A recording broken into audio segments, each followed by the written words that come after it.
Alright, first things first, graph gear 1000 Pintel. This is the pencil I use.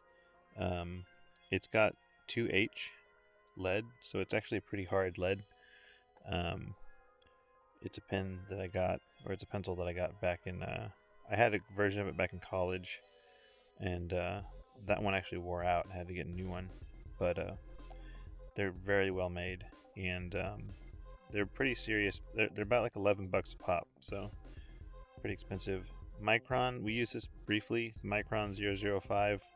It's like the smallest Micron pen nib you could use. That one, we don't end up using it too much in this video. Here's my sketchbook. This is an old vampire I drew. Some life drawing, some characters, more characters, some more vamps. This is all preparation for this video. David Bowie, more vamps. Additional vampires. I've just been sketching vampires in preparation for this video for a while to kind of get myself warmed up. But those are like over the course of a few days. This video is going to be one whole session of sketching, with the exception of one extra bit that I spliced in that represents like cleaning up the sketch. Create, don't scrape. Say no to AI.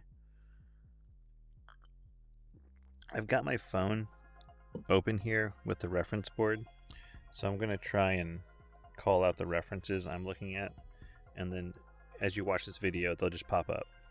But we're just going to get started with drawing. Yeah, so this first one, it's like the first sketches I ever do when I'm doing ideation. Probably the first two are like, I call them, I say they're for the dog, and that's kind of a term you use like in cooking when you're making like pancakes, because the first pancake always gets messed up, and then you end up giving it to the dog. So like these first two sketches are gonna probably be trash, but you kind of have to draw them because you got to get those bad ideas out. They're not necessarily bad ideas, they're just like boring ideas. And this first drawing, you'll also notice I take the longest on it. It's kind of my warm-up sketch. So I had been drawing, I think, this day. So this first drawing is kind of like me just getting back into the, making marks on the paper. And I'm starting really basic, just like a kind of like a Loomis head. And if you watch the first part of the video, you'll understand what I'm talking about. It's just a structural foundation for anatomy.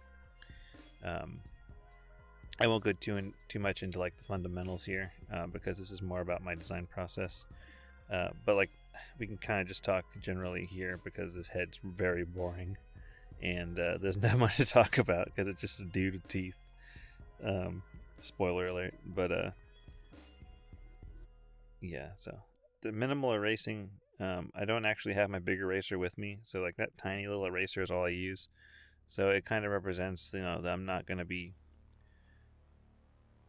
taking too much time to like clean up these images. These are like basic drawings to get ideas down, and they're not meant to be too precious.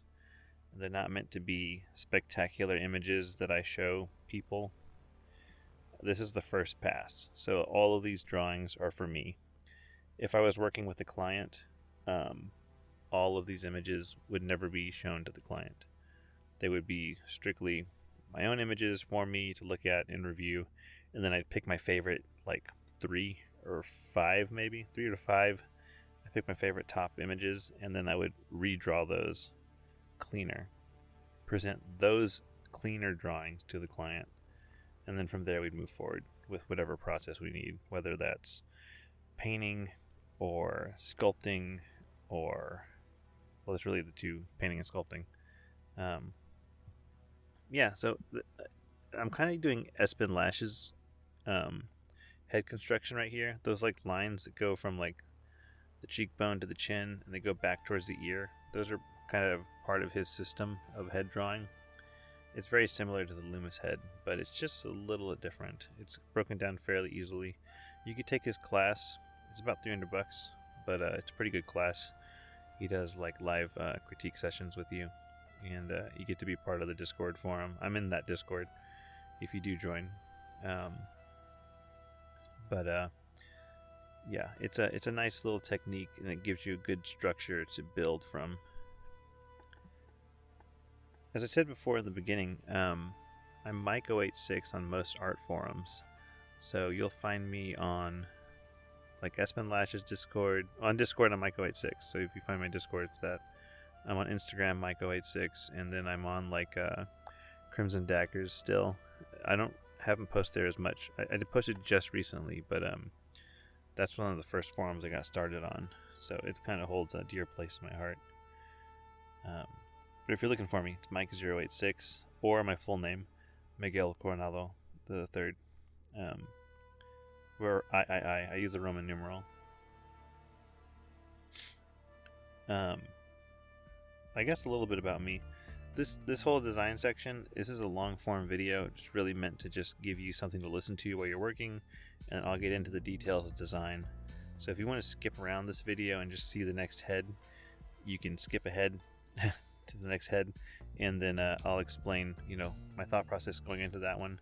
As I said before, this is a really basic drawing of just a warm-up head, so there's not much to talk about in terms of like design. It's like a bald dude with teeth, which is basically what I draw when I don't know what else to draw, and just like these Nosferatu characters. Alternatively, I'll draw witches. Those are my other go-to drawing topics. Witches and vampires. But yeah, so I got my start on Crimson Daggers forum.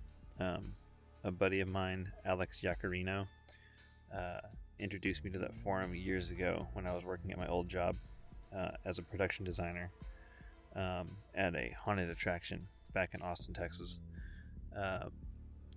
That place was called the House of Torment. It's still open, but I was working there as a production designer. I met this artist. He had a really cool like zombie car, and he introduced me to the Crimson Daggers forum. At the time, I thought it was interesting, but I wasn't really pursuing illustration and concept art professionally. So, I took note of it, and then I kept working at that job for about maybe another year or two, and then I decided to leave because at the job I was at, the House of Torment, it was one of the biggest haunted houses in the nation at the time. So like I kind of, I was already working at one of the biggest companies in the nation doing what I was doing. So it was like, okay, there's not much more to go from here. And at the haunted house, we always looked at video games and film for inspiration. So my thought process was, okay, if I can work in video games and film, I'd be one step closer to like the raw ideas. And I began to pursue that. I started off trying to work in editorial illustration, and I was kind of following like the Tomer Hanuka and James Jean illustrators, and kind of trying to do maybe some more political stuff, and I didn't really know what I was doing at the time. I didn't have a background in illustration, so I've been drawing all my life, but in terms of like illustration, as a storytelling device or as a means to communicate, I hadn't had any experience with that. So I ended up transitioning into concept art because I kind of realized like if I wanted to take this seriously, I kind of need to level up my skills. And the level of art that was being produced, even by those artists I mentioned, Tomer Hanuka and James Jean, they're both masters at what they do. So I was like, okay, I need to get better at doing this stuff. So I went back to that Crimson Daggers forum I was introduced to, and I thought, okay, I'm just going to go all in and pursue this wholeheartedly, like with no other kind of goals in mind besides that. So I joined the forum. I started posting regularly, and here you go. This is a zoomed in version. I realized the camera was way too far back to see properly, so from going on the rest of this video, the camera will be closer. But as I was saying, I joined the forum. I started posting regularly, and I quickly realized that like the way to kind of do it right is to get online and start streaming your work and meeting people digitally. So I started a morning study group, which is essentially what the Crimson Daggers always was. It was like a study group. And so I started this morning study group that a few artists, Marjorie Davis, Russell Jones, Riley Wade. I'm trying to think of all the artists that were in it. It was a small group of us, about 5 or 6, that met every morning, and we'd do some studies together. Like, it was crazy. At the time I was getting up at like 7 in the morning and just like on my own, which, because I stay up really late, 7 in the morning was kind of like pushing it. I'd get up and do a study for like 2 hours, 3 hours, and then go about my day. But you got to put that time in to the fundamentals to kind of get to where you want to be with the career. In terms of what I'm doing on this character, I'm just filling out some of the details. You can tell he's just a dude with teeth. It's not really imagined design. Excuse me. Indicating some shadow and light. Just a basic lighting setup to kind of get form going. And I end up cleaning this guy up way more than all the other drawings, because the other drawings, what you really want to do when you're designing is kind of stay in the scribble mode and just focus on overall shapes and contour. You want to kind of just move fast, get scribbles down. The more scribbly you can be, the better, because you're just trying to get the ideas out as fast as possible. And then if an idea kind of sticks out to you, then you can maybe polish it up just a little bit, but you could always go back in and polish later in another step. The kind of drawing we're doing, like this represents, I didn't speed up the video because I wanted to show, like, people, even watching this, exactly how long I take on these sketches. I know artists that are faster than me. I know artists that are slower than me. We're all professionals working in the industry, so in terms of speed, that's something that I know when I was starting out, I was really concerned with. I was like, am I fast enough to work in the industry? And I think most people, you've got the problem of either being faster than you should be, because you rush, or you underestimate how fast you are, which means like you assume it's going to take you way longer. I fall into the category of underestimating. I always assume I need like way more time than I actually need. Through making these videos, tutorial videos, and like these recording my process, I've been able to really see how long I actually spend drawing without distractions. Because at work, I work from home now, but previously when I worked in the office, people would come up to you, and stop you from working in order to talk to you, or you have meetings throughout the day. So you would just be, little distractions that would pop up that would stop your flow. And every now and then, like, your producer would come by or something and be like, hey, I need this thing from you. And you had to like stop everything you're doing and get them that thing. So in terms of like speed, I actually am faster than I really think I am if I just shut up and draw without, watching videos or stopping to talk with people. At the time I was recording this, my wife was, I think, streaming online. So she was busy and doing things. My dog was just relaxing, laying down, and I had time to just focus and work. So I think the total time for this sketching session is about 2.5 hours. That includes an extra section of sketching that I added in. So the original session was probably, I think, 2 hours, and then there's another 30 minutes of me doing a cleaned up sketch. So that's not, if you break that down from a full day, that's not really too much time to sketch. At work, I'd be expected to like do a series of sketches, over the course of either half the day, which would be like about 4 hours, or the full day, which would be a full 8-hour days of sketching. So you can get a lot of work done in that full time if you're not being interrupted. And just something to keep in mind when you're seeing artists post online all the time and you're like, oh my god, like they get so much work done. It's mainly because they're just doing focused, uninterrupted work throughout the day, and they're spending way more time getting lines on paper or paint on easel, or on the easel on the canvas, and then pixels on the page.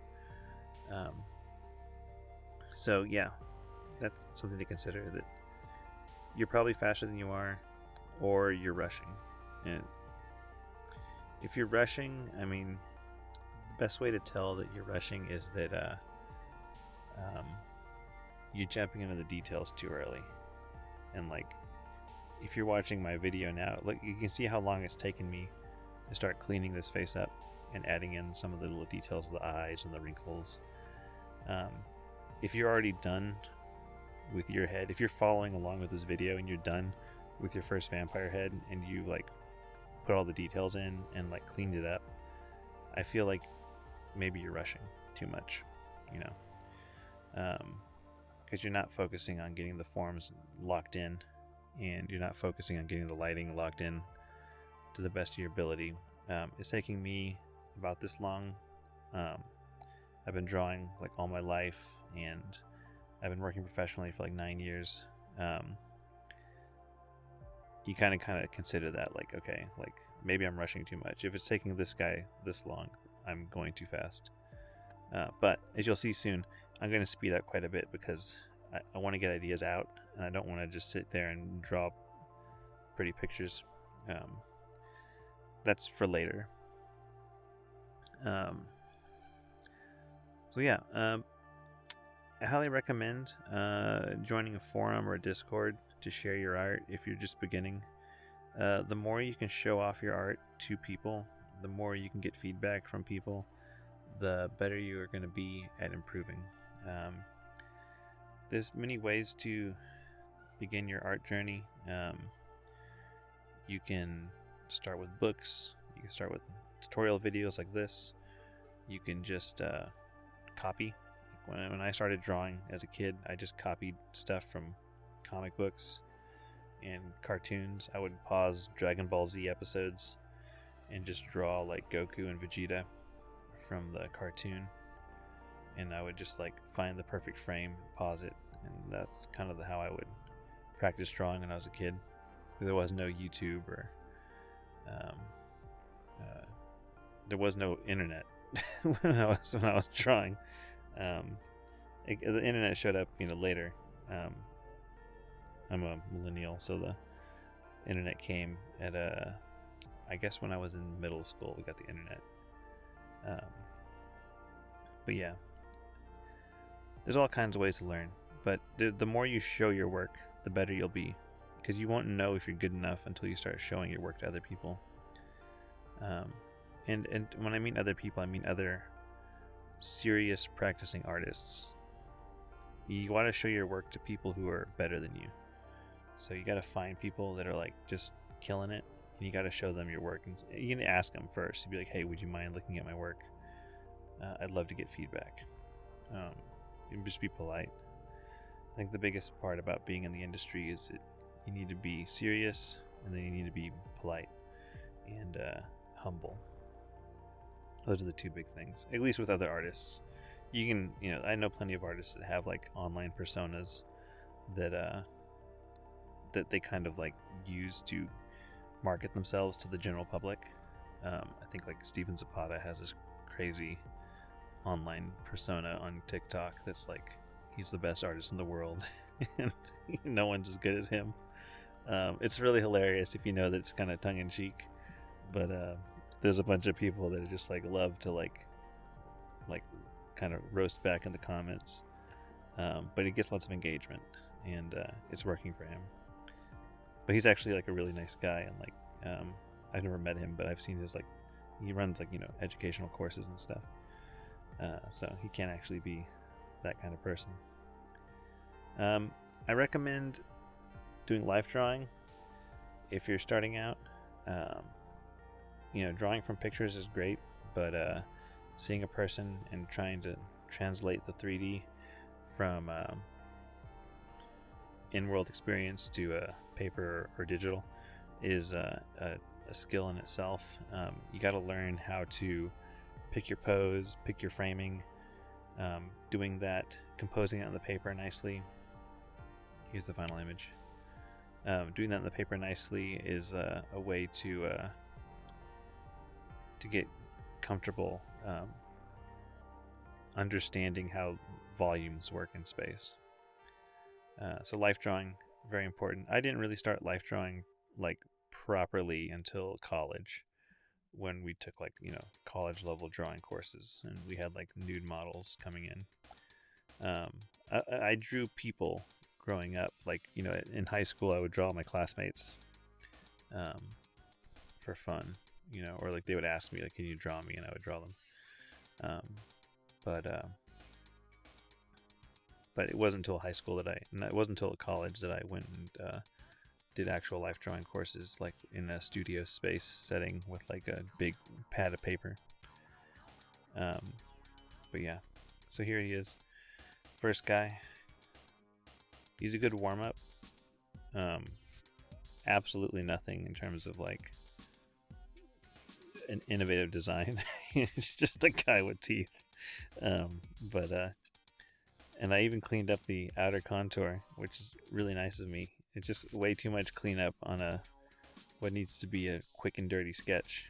And then I'm here adding more shadow, which is like pointless. I think this is the truth actually. This was initially supposed to be part 1 of this tutorial where I just draw a vampire.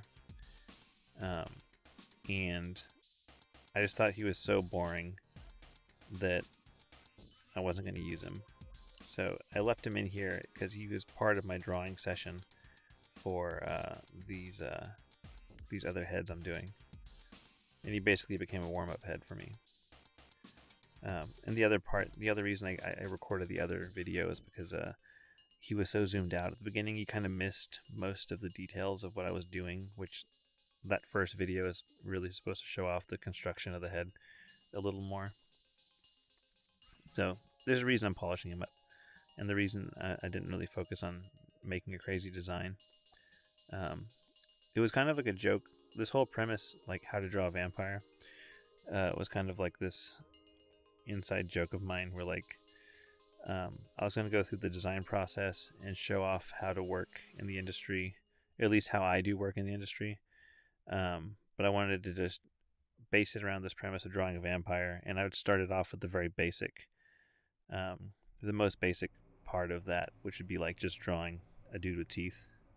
So that was the initial idea. Was like, I'm just going to draw a guy with teeth and be like, this is a vampire. But the video kind of evolved more into like, okay, let me really focus on the design process here. And then once I got through the design process, I realized I really needed to redraw the head that I picked out later and lock in a good shape language for what I wanted to progress with. Okay. Next video, next session. It's the same day. I just took a break to get coffee. I'm showing the pencil again because at the time I was going to talk about the gear, because like I said, that was supposed to be the first part of the video that you saw with the Nosferatu guy. But this is the actual design sketching now. And we do use the micron once, but we don't really get to do too many details with it because I just want to get the scribbles down. It's going to sound like a repeat almost, but here's my sketchbook again. yeah, just cycling through. That character, that wolf character, I've been drawing him since I was in like the fourth grade. I invented him with my brother. My brother invented him, but we invented those characters together back when I was like in the fourth grade. And a large part of why I started drawing was because my brother and I would play like make believe all the time. Like that was our main thing we did together, is play make believe. And we wouldn't call it make believe. We called it like, we would have a title to each.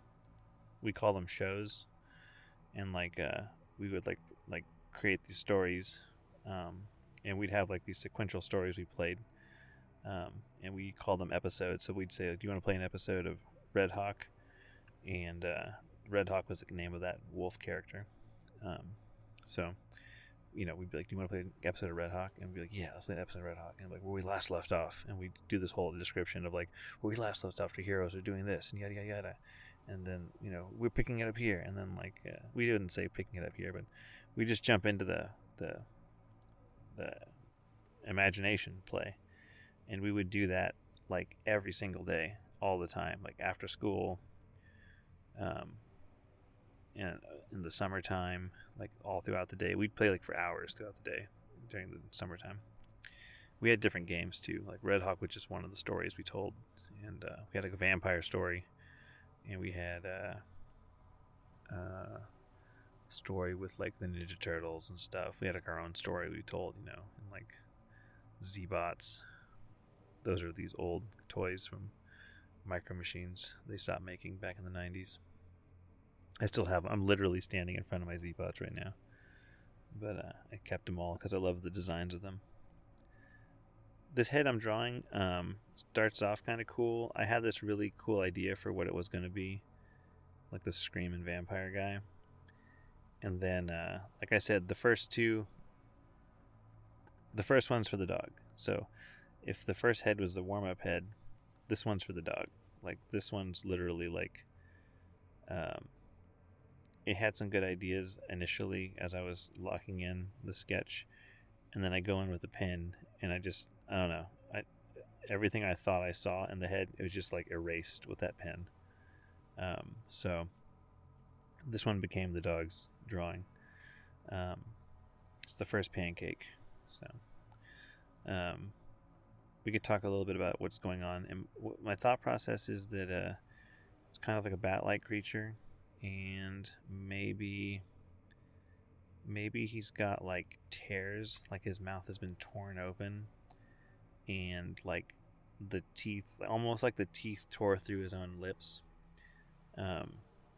So we're kind of going with this kind of like violent looking, like ripped up front face, and like I wanted the teeth just to be like a mangle of teeth coming out, similar to I think there's like a lamprey that we pulled in for our reference. That was kind of combining that lamprey mouth with the vampire bat face, and then like I still kind of incorporating death as like a design hallmark. So like he's kind of like a corpse. That's kind of the initial idea. So yeah, that's where we go. Right now the sketch is so loose, I still see a lot of potential in it. I feel like if I had finished in the teeth differently, maybe did something a little bit different with like the tongue, and I think it could have worked. I could always freeze frame the way this drawing looks now and like draw over this, in the future if I wanted to preserve this for some reason. But it's not really worth doing that. When you get these ideas down, like you got to like kill your babies, and this one was not a baby. This one was just a stupid pancake. So yeah, that's the kind of summation of this drawing here. But as I was saying, the reason I started drawing was to show my brother the characters we were playing make-believe as. I was like, oh, this is my guy. I would draw him and be like, this is who I am. and he'd be like, oh yeah, and he'd start drawing. He'd be like, well, this is my guy. And so like we both we just draw, what we thought our characters looked like, which I guess now they call OCs. That's like the common nomenclature online. But back then it was just kids drawing characters. And I just always knew that I could draw because my dad drew, and if he could draw, I could just draw. And it's something I've always been doing since I was little. It's not true for all artists that are professionals. I think some artists they decide to be professionals late in their life. I say late, I mean like they don't decide to be a professional till maybe they're 20 or something, and then they gotta like spend time learning some of the basics. And so they've never drawn like anything.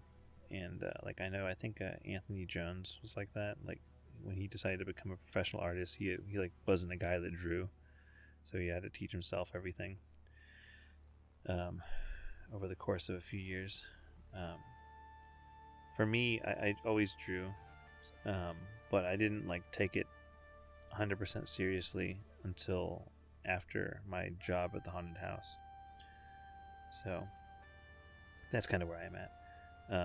But yeah, I always drew from my imagination, and I would get books like How to Draw the Marvel Way, and like How to Draw, like tracing books. I used to get tracing books when I was really little, like where you would trace different parts of people and you could put them together and put faces together. That was another thing I used to do. But How to Draw books were always like my favorite books to get. And then it wasn't until I was in 4th grade, I think it was 4th grade, is when I started getting my first actual sketchbooks. Because I would just draw on paper, like loose paper, when I was growing up. So I have like these loose drawings from when I was like in elementary school, like young, like 1st, 2nd grade kind of stuff. I have those drawings still. There's a few of them, but those are like there's only a few that remain. But I do have all my sketchbooks from. I'm standing in front of my sketchbooks right now, and I've have them from when I was in 4th grade up until last year. So I think what I'm going to do with those sketchbooks is start recording kind of a walkthrough where I go through the sketchbook on video and put it up to my YouTube channel and just talk through each book. That way I have a way to digitize my sketchbook so that I can preserve it in case anything ever happens. I don't want to lose all my sketchbooks. Some artists they can't stand their sketchbooks. For me, they're kind of like journals. There's something I've had all my life, and like I can kind of like track. I can track where I was mentally with each sketchbook. Like I remember being in school drawing, or I remember like a breakup, or I remember like, oh, this was that Christmas that like I met my wife or something. Like specific events are tied to these sketchbooks. So for me, they're like very important kind of like memorabilia. That lip thing on the vampire I drew, that's something I see in vampire bats a lot. Their lower lip, it kind of like comes down into like this point, and it's like split. So I throw that on to a bunch of the designs. I think it's just a cool feature that I don't see in many vampire designs. I think they use it in Bram Stoker's Dracula when he turns into the big vampire. I think that's the only one that has it. I'm looking at it right now on the reference board. And no, it doesn't. It doesn't have it, actually. Yeah, that's the one thing I don't see. Even in the monstrous designs that I referenced on the board, none of them have that split lip thing. So it's like an original thing that we could incorporate into our design that makes it unique. But as I record this now, I've already painted out the head, and I know that I didn't add that in. So it's an aspect of the design that we just left out. I thought it was kind of cool, but the final design I went with doesn't have that. And I just got through painting that thing like the other day, and that painting's done. So we could always add that in later if we wanted to. But I don't think it's really like, it's not like making the design. It's not, but it is a cool feature. And then here I go inking the head, which again, in the hindsight, is kind of a waste of my time, because we just need to get the scribbles down to get the ideas down. So I would recommend, unless you're really liking a head option, don't ink it. Not yet. Not now. And if you're going to ink it, I would maybe recommend inking like the outer silhouette of the head, just to kind of get the overall shape locked in. I think that's more valuable, to like lock in the shape of the head with some loose details, and then you could think on it later. And then if you want to go in and make some of the edits, you can make the edits later. But here I am like going in like detailing the eye with little bits and dots and stuff, and I'm like making all these moves. I'm like, oh yeah, I gotta ink this, make it look beautiful. And this is gonna be a sick vampire head, but it all ends up becoming trash. So yeah, anyway, you got to get as many ideas down as you can. In a professional setting, you're going to have a little more time to work on this stuff. Like I said, I only spent 2.5 hours doing these sketches, so you'll probably have more time. Depends on the studio. I've heard certain studios you get like half a day to work on sketches. I've heard certain studios, they expect you to have like 4 to 5 cleaned up nice sketches by the end of the day. So that's like a pretty big deliverable, like to have some like decent sketches that you really want, you really like by the end of the day. But like I said, it's doable. Based on how fast I go, I could easily do that if I put my mind to it and focused, and I knew like the references I wanted were locked in. If I had that first research done, it's easy to do. If you have no ideas locked in, or like you have no ideas put down, then it becomes a challenging task, and you just got to have all your supplemental reference ready to go.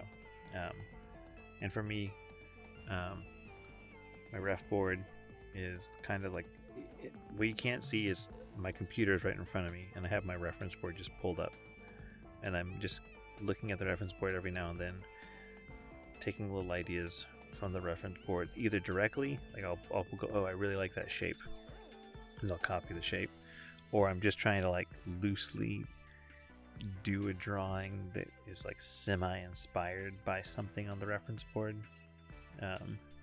So that's kind of how I'm basing the updates. Here I am blocking the camera with my hand.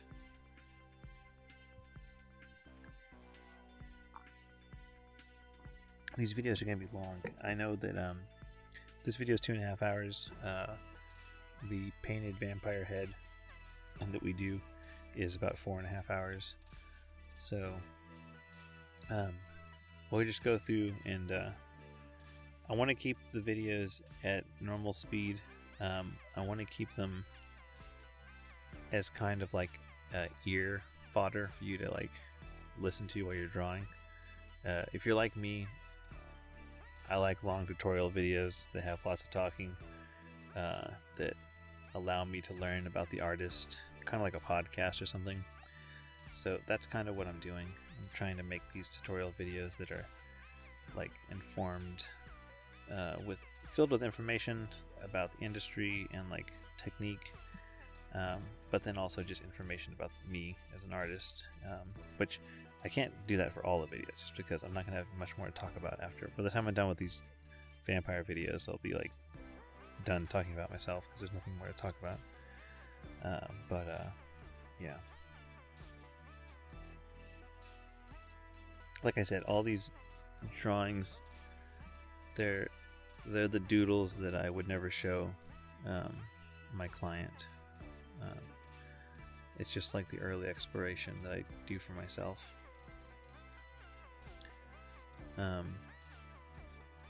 yeah, that's kind of the biggest takeaway you should get from this. You should do a bunch of these drawings.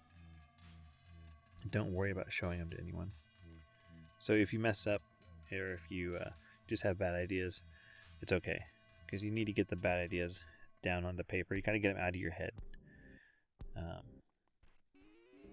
But like I said, the biggest tips I can give you is like, don't go in and do what I'm doing right now, which is like inking this stupid head.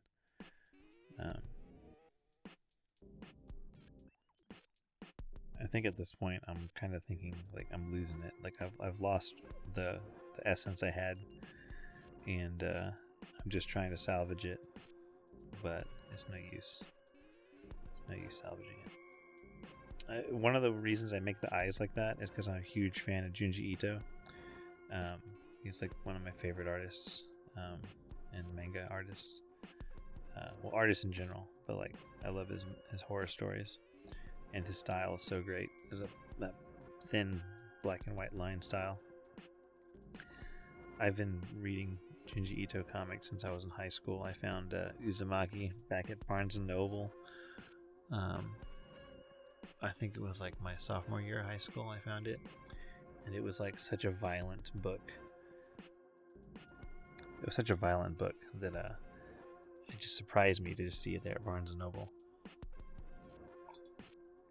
It made me like unsettled when I looked at the visuals. Like there's this whole moment in Uzumaki where like the woman cuts off her fingerprints, and it was just like, this is the grossest. It was just so brutal. And it gets worse, but it's just there at the Barnes & Noble, and I was just like, whoa, this is like an intense, crazy, scary book. So I bought it, and then of course like it became like the big thing with my friends. We were all like, whoa, what is this? This is so dark and sick.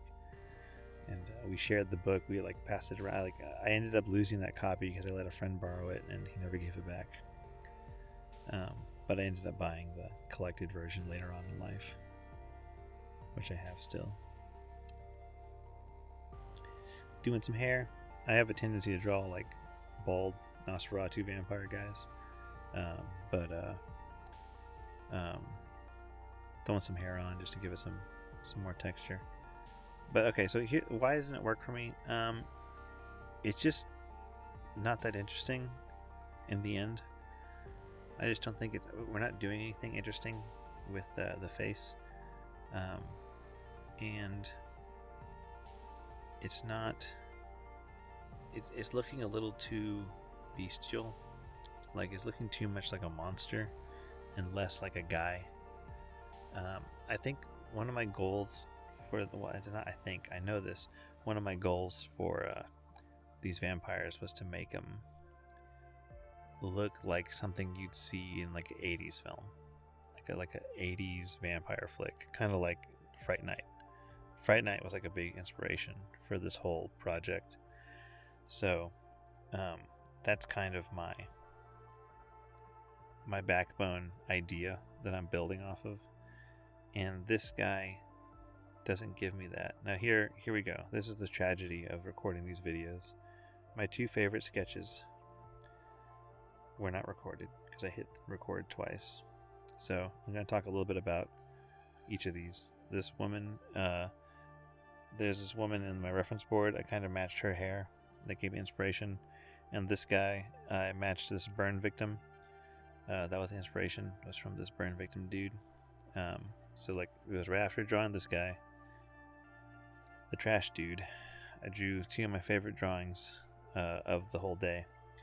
And yeah, so you win some, you lose some, and sometimes you forget to press record.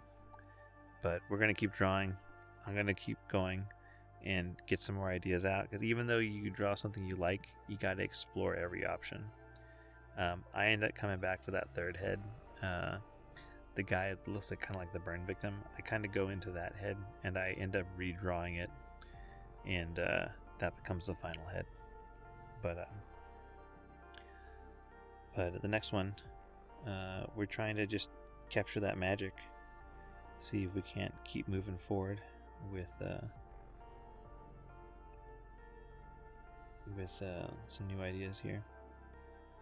what I'm doing now is I'm just combing through the reference board. I was reeling at my eye that I lost the video. I was like, no. So now we're moving fast. You can kind of see how quickly I'm moving. I need to get some more ideas out. This is how fast I start sketching when I'm really like focused and designing, So we've gotten past the trash one, and we're just into like getting marks down, and we're just moving. We're doing construction techniques, putting landmarks down, putting features down, and we're just kind of exploring the head shape a little bit.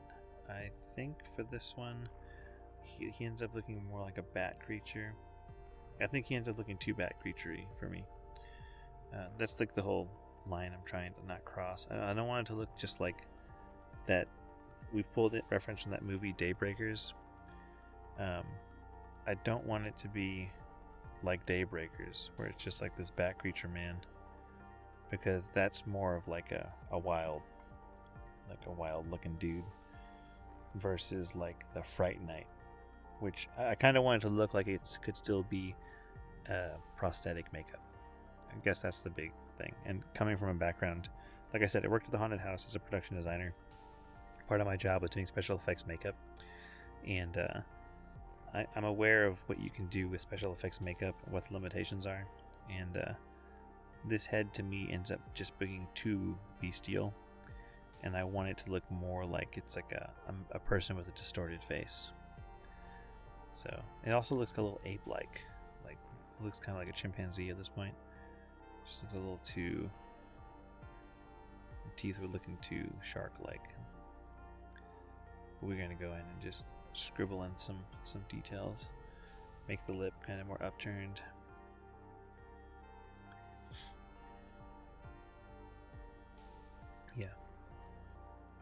Yeah. This pencil, the story behind this pencil is that in college, I was you go around campus all day in college, and I went to the University of Texas. It was like a very large campus. But you get these pencils, and I was having these pencils, and I kept losing them. I would like lose my number 2 pencil all the time, and I'd be like going to class, I'd show up, and be like, oh shit, my pencil's gone. I don't know where it went. I think it like fell out of my bag or my pocket or something, and I was just constantly losing these pencils, and I was getting annoyed because I need a pencil to be able to write and draw and do my classwork. So I went to the art co-op there on Guadalupe, and I walked in and I saw like the most expensive pencil they sold was this one, the Graph Gear 1000. It's like an architect's pencil. It's meant for the architecture students, and it was like $11 for the one pencil, and that was like the most expensive mechanical pencil that like I'd ever seen. And I was like, oh, if I just buy that, and at the time $11 was like a lot for me. So I was like, oh shit, like if I buy that pencil, I can't lose it, because it's like me just dropping $10 on the ground, and like I'll lose it forever. So I bought the pencil, and I never lost track of it. The only reason I got rid of the old one is because it broke. And I forgot why it broke, but somehow or another it broke and I had to replace it. But this has been the second one I bought, so I've had it for over 10 years. It's been a good pencil for me. It takes regular mechanical pencil lead, and I throw the 2H in it.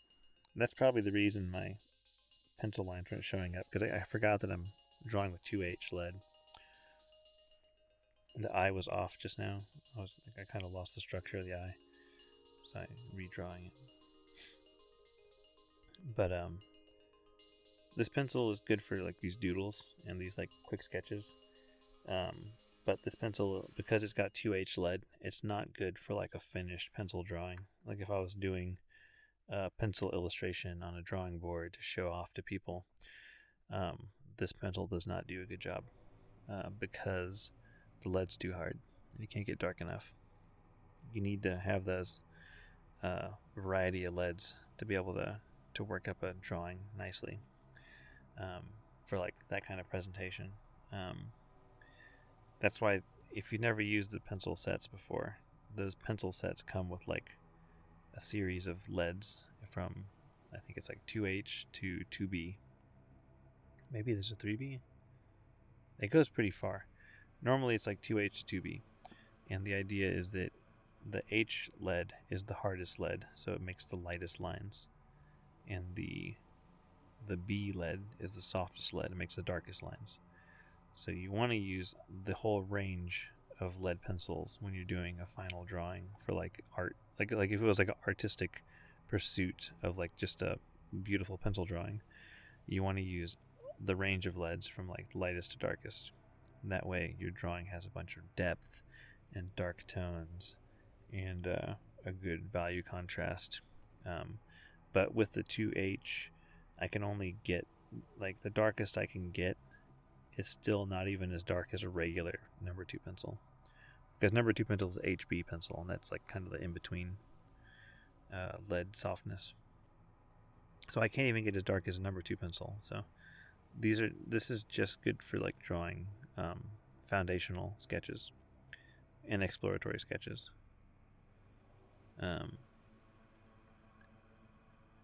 Having fun with teeth here. I'm referencing the vampire bat teeth from the pictures in the reference board.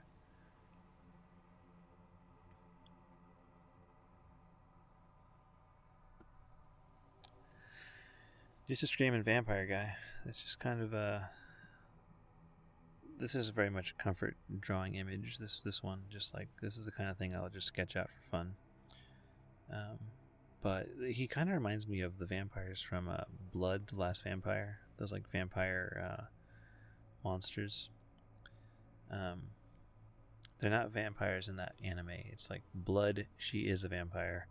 Or I don't know if her name's Blood, but the main character, she is a vampire, and then she fights these vampire monsters. So I don't know what they're called, but this guy looks like one of those. He's got kind of like a distorted muzzle to his face. He's looking pretty cool. I'm indicating a little bit of form.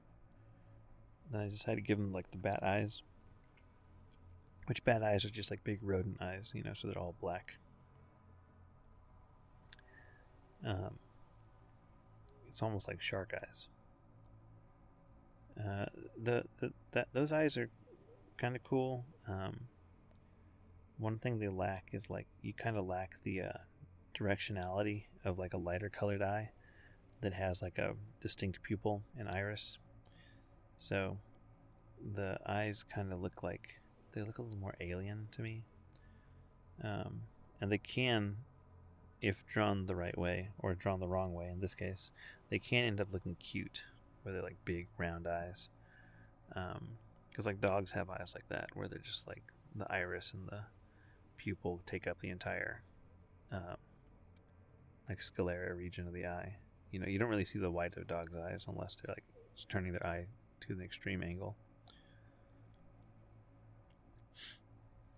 Yeah, but this is the sketch here. I think I start going into like some hair. I'm just thinking of like different hair options, because I don't want them to just be a bald vampire guy. And then I think the direction, I keep saying I think, but the direction I go is I want him to be like a punk rock vampire. That's kind of like the brief I gave myself, is like a punk rock vampire. And it's in my reference board that I showed in the previous video. So if you haven't watched the reference video, which is at this point in the video, if you haven't watched that yet, like, I don't know what you're doing. But if you haven't watched the reference board video, I do pull some punk rock imagery for later stages of development. We're still just going off of the heads, though, and I gave him this weird haircut. He's just like a guy with like, but you know, I kind of want to show that he was like a guy that turned into this, you know. So that's why I'm giving him the haircut, or a woman. It could be, or a non-binary person. It could be anyone. Okay, that was a pretty good sketch time. We were moving quickly. We got done fast. Man, here I go lamenting about those other two again. I'm like, damn. Can't believe I didn't record these two. I had fun drawing them too. Okay, so we're going to go into it. I think we end up drawing... We draw about 14?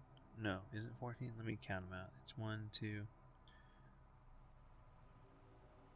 3, 4, 5. I think we do 10 or 11. 10 or 11 of these. And I think there's like 3 that are like good out of those. I think there's 3 that I'm really happy with. And I think that's something that's a pretty good turnaround. Like, you do a bunch of drawings, come out with 3 really good ones. That's not bad. Because what you do is you take those 3 that you like, and then you clean them up, and either you redraw them, or you clean up the little doodle and really flesh it out properly. And then you present those nicer sketches to your client or your boss, or whether it's your art director or your producer. You send those cleaned up drawings, and that's kind of what they go off of. You don't show these doodles, like I said before. This guy ends up looking like, this is my Evil Dead guy. So like, if you know Evil Dead, that movie was a huge influence on me. I saw that movie in high school, and that was the movie that made me want to become a filmmaker.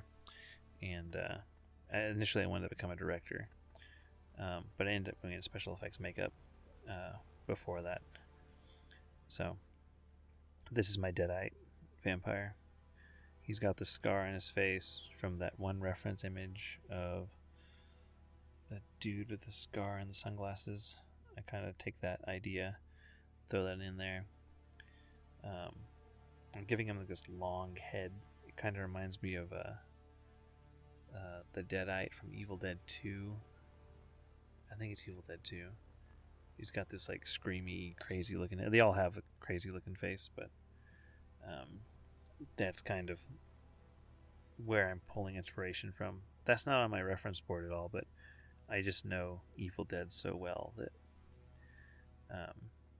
it's easy to call on those visuals because I've seen it so many times, and it was such a huge inspiration for me growing up. Sam Raimi, he's really great at doing horror movies. He also did really good Spider-Man films. It's been crazy following his career, but I'm really big into film. I work in the video game industry, but I don't really play many video games. When I'm free after work, I'm normally watching films or television as my way to relax, and I'm drawing. And video games are fun, but I always feel like I'm wasting my time playing video games. And I'm not, obviously, because I work in video games. I need to be playing video games. And if you're working in video games, you should be playing more video games. But for me, I prioritize trying to improve my art skills. And I still love film, and I'd love to work in the film industry. So that's something that I'm pursuing still. So that's kind of one of the other reasons I'm not too concerned. The games I play, I really love, and if I have time to play them, I'll play them. But I do prioritize the artwork. I mean, I have fun doing art, so it's not like I'm losing out on anything. But it means I do have to make time to research games properly for work. So I do more, like when I do play games, it really does feel more like work for me. It doesn't really feel like I'm just relaxing playing a game. I still need to finish Sekiro. That's how behind I am. Gave him this weird bony nose. I'm just trying to explore different options with how we could present the face. But I'm keeping this whole like long face idea. So like a long nose, long pointy chin. He's got dead-eyed eyes, just pure white. And then we got these sunken in eyes. Like, I'm trying to sell the idea that he's a dead guy.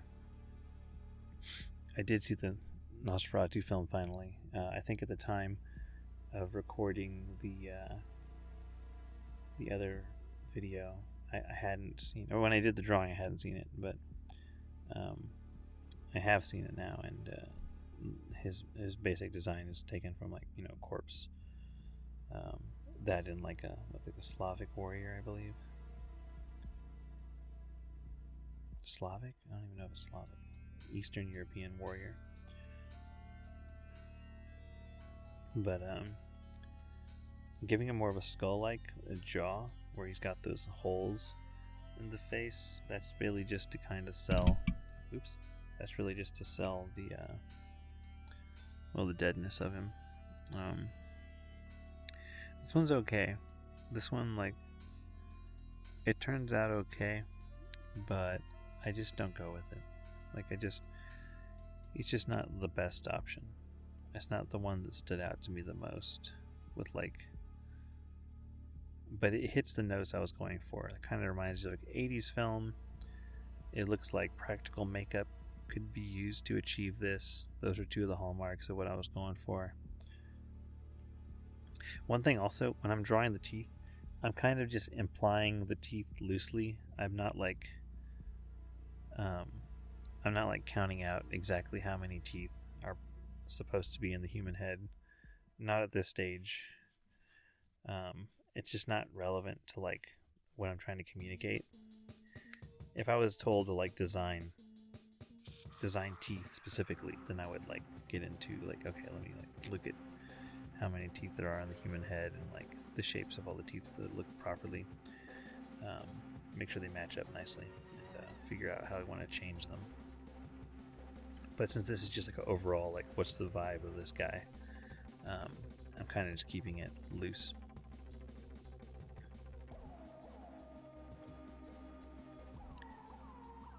Some value to define the head a little bit.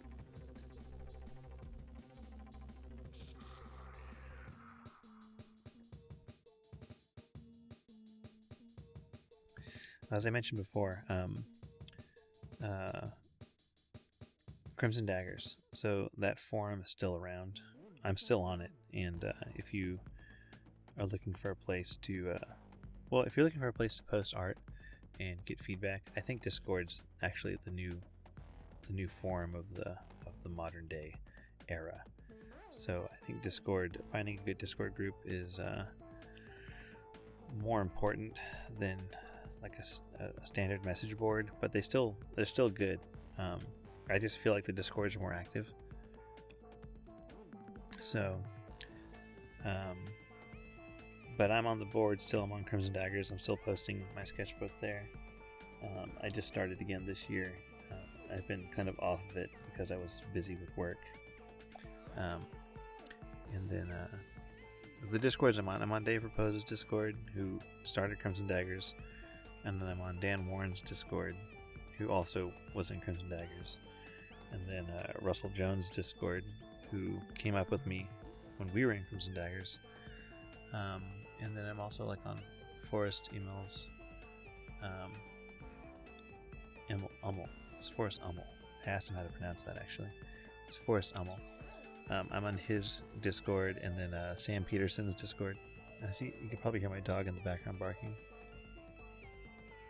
On to the next head. Had to pause for dog barking.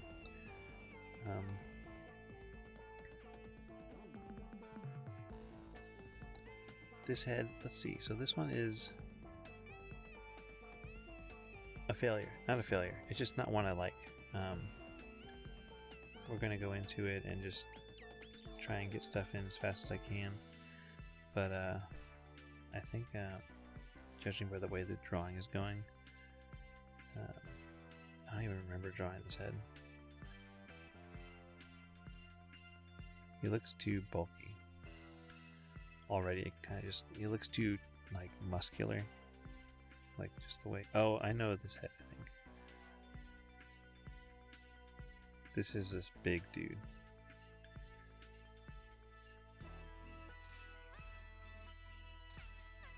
Let's see. This is the big dude. Yeah, this is the big dude.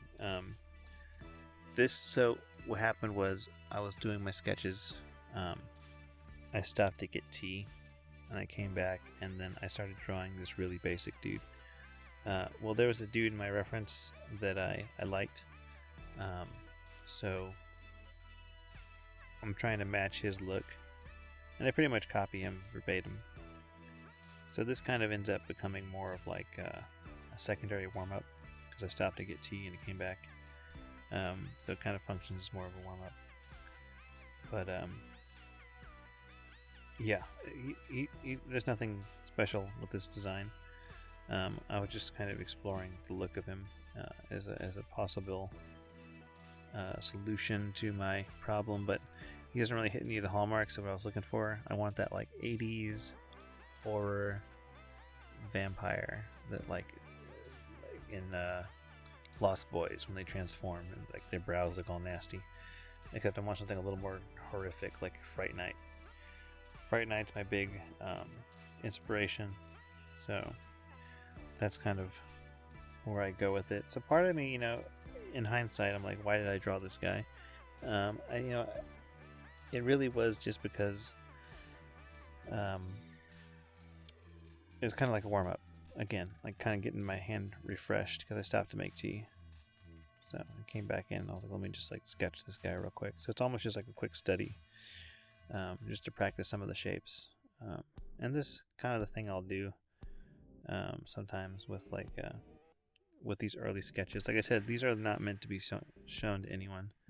So doing some doodles, doing occasional study, just to kind of get ideas down. He should have been more monstrous. They should have like given him some nasty teeth, maybe a weird nose. That would have done more to my objective of designing like an interesting head. I'm noticing I'm hitting the camera with my body on accident. Or it's not that. It's I'm shaking the desk and it's shaking the camera.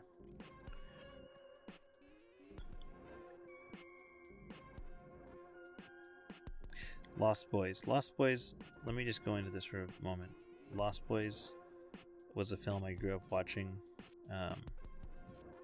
When I was growing up, my dad and my mom just let me watch like rated R movies, like from the time I was in like second grade on up. And my dad, I don't know, I guess he just wanted to see it. Like, we were at the video rental store one day, and he got Lost Boys, and he was like, "Here, let's rent this tonight." And I thought it was about Peter Pan and the Lost Boys, because that's what Lost Boys are from Peter Pan. They never grow up. So I thought it had something to do with Peter Pan, and I really liked Peter Pan. And then we went home and watched The Lost Boys. Nothing to do with Peter Pan. It's just a vampire film from the 80s. And it was one of the most influential films that I grew up with. I guess I just love the tone of that film. And it's an okay film. It's not like the best vampire film. But tonally, I really love it, and I grew up watching it, so I have lots of nostalgia associated with it. We watched it again recently, my wife and I, and she was just like, "What the fuck is this?" The characters make all these weird, dumb decisions they only do in an 80s movie. Like, the guy and the girl they just fall in love just because they happen to see each other. There's like no communication, no real world contact of like, anyway, it's just the kind of thing that happens in an 80s film. Just like love at first sight, and you just accept it. You're like, oh, they just love each other now. They just care about each other now, even though they have no idea who each other is. And then I think it's Tom Capello. Tom Capello, the saxophone guy. That scene. There's a really funny Luke McGarry comic with him in it. I think it's Tom Capello. Yeah, I think that's it.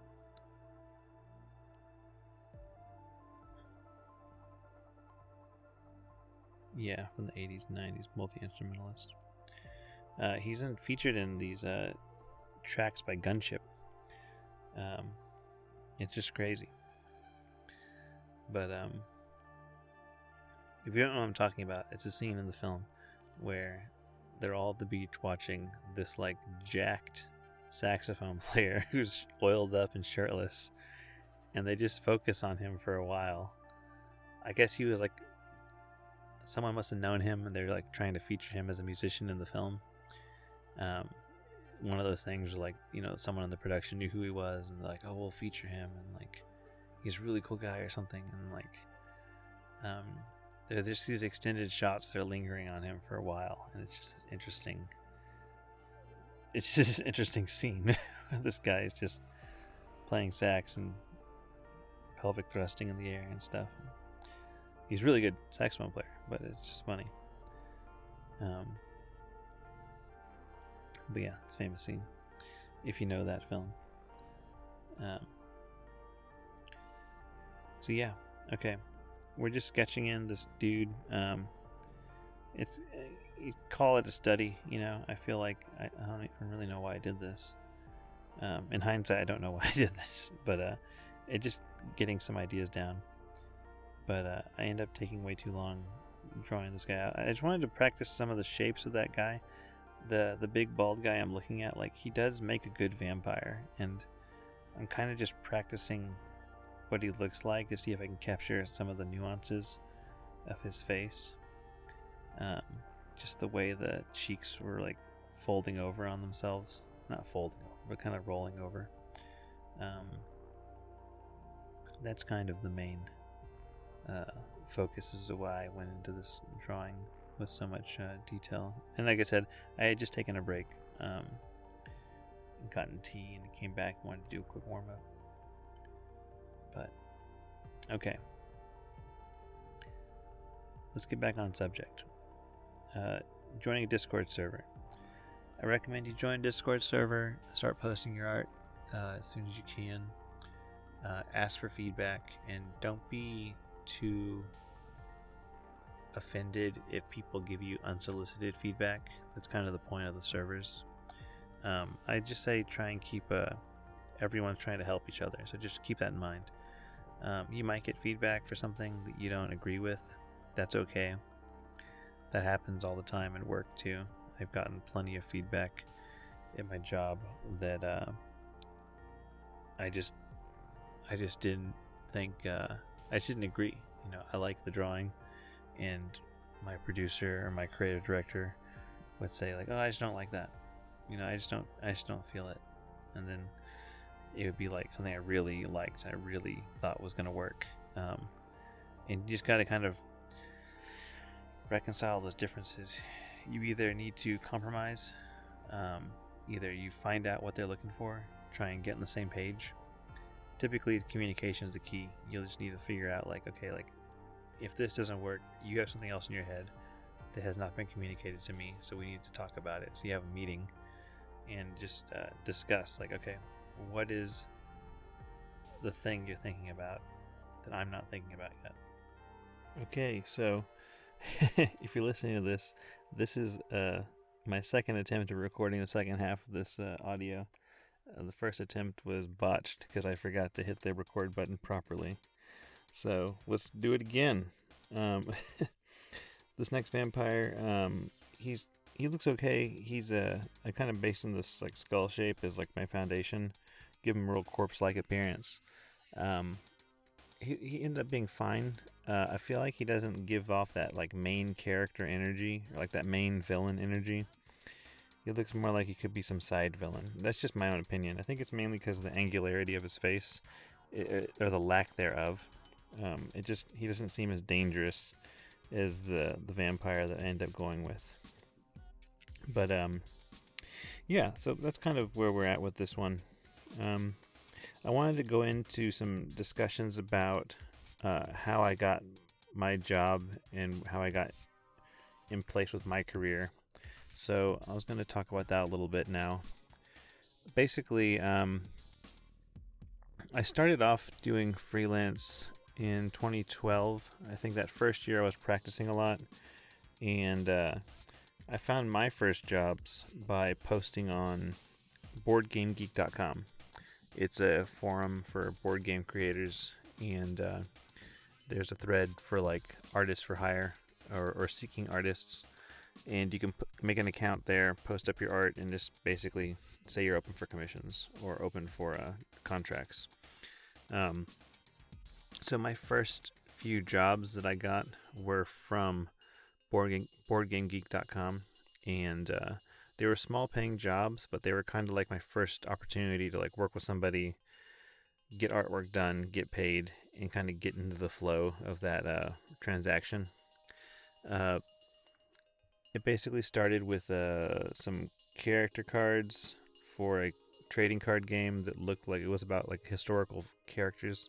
So I did like Montezuma and Harriet Tubman, I think. I think I did that. It was like these. It's all historical figures. It paid about like I think $120 a card if I remember right, which isn't too bad for like an indie like game developer. So I got a decent little paycheck out of it. But at the time when I started doing freelance, I basically quit my day job at the haunted house and I moved back in with my parents. So I wasn't paying any rent. So that's kind of a caveat that I like to explain to people. Like when I started, I didn't have to rely on, or I had my parents to rely on, and I didn't have to pay rent.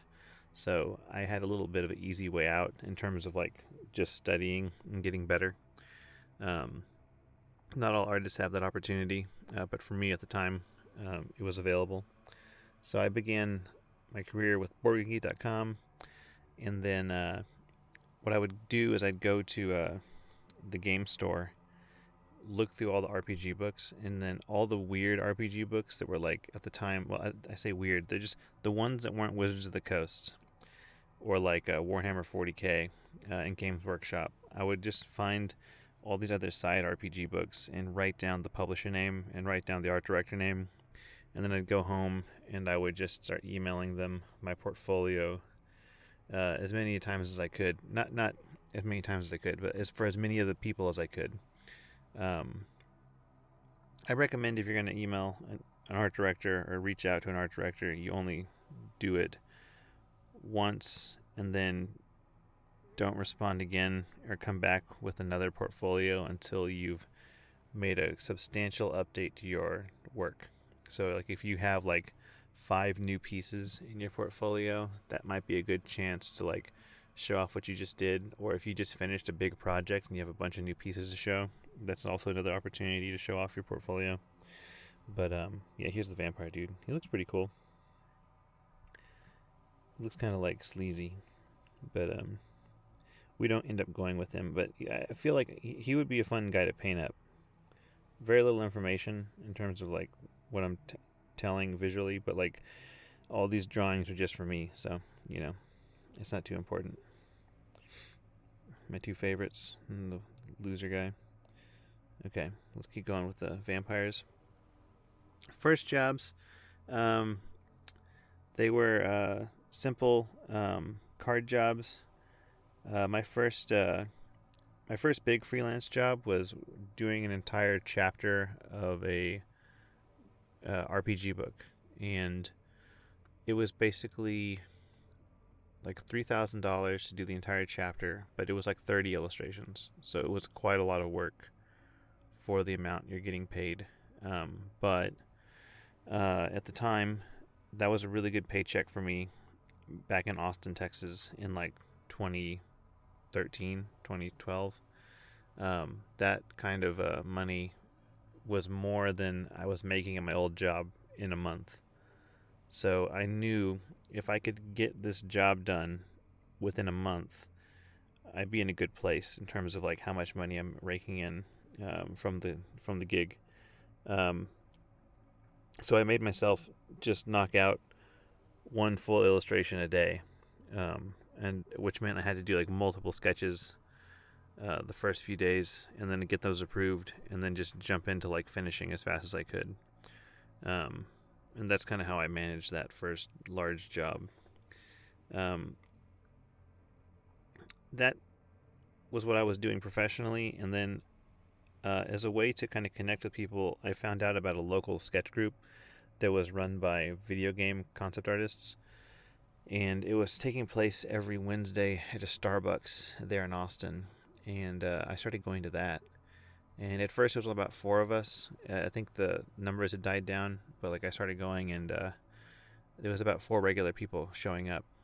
They were all in the industry, working in games, and it was just like me who was like trying to be a freelancer. So I was definitely like the newbie involved. But this one, sorry, the drawing we're seeing here, this is that guy with the braids. I kind of like thought maybe if I just make a vampire based off that guy, it might be cool because he looks so unique. It could still work. I would probably want to redraw and explore the idea further, but we don't go with him. But yeah, this is his little his vampire kind of like inspiration that I'm kind of pulling from. So I was going to the Starbucks,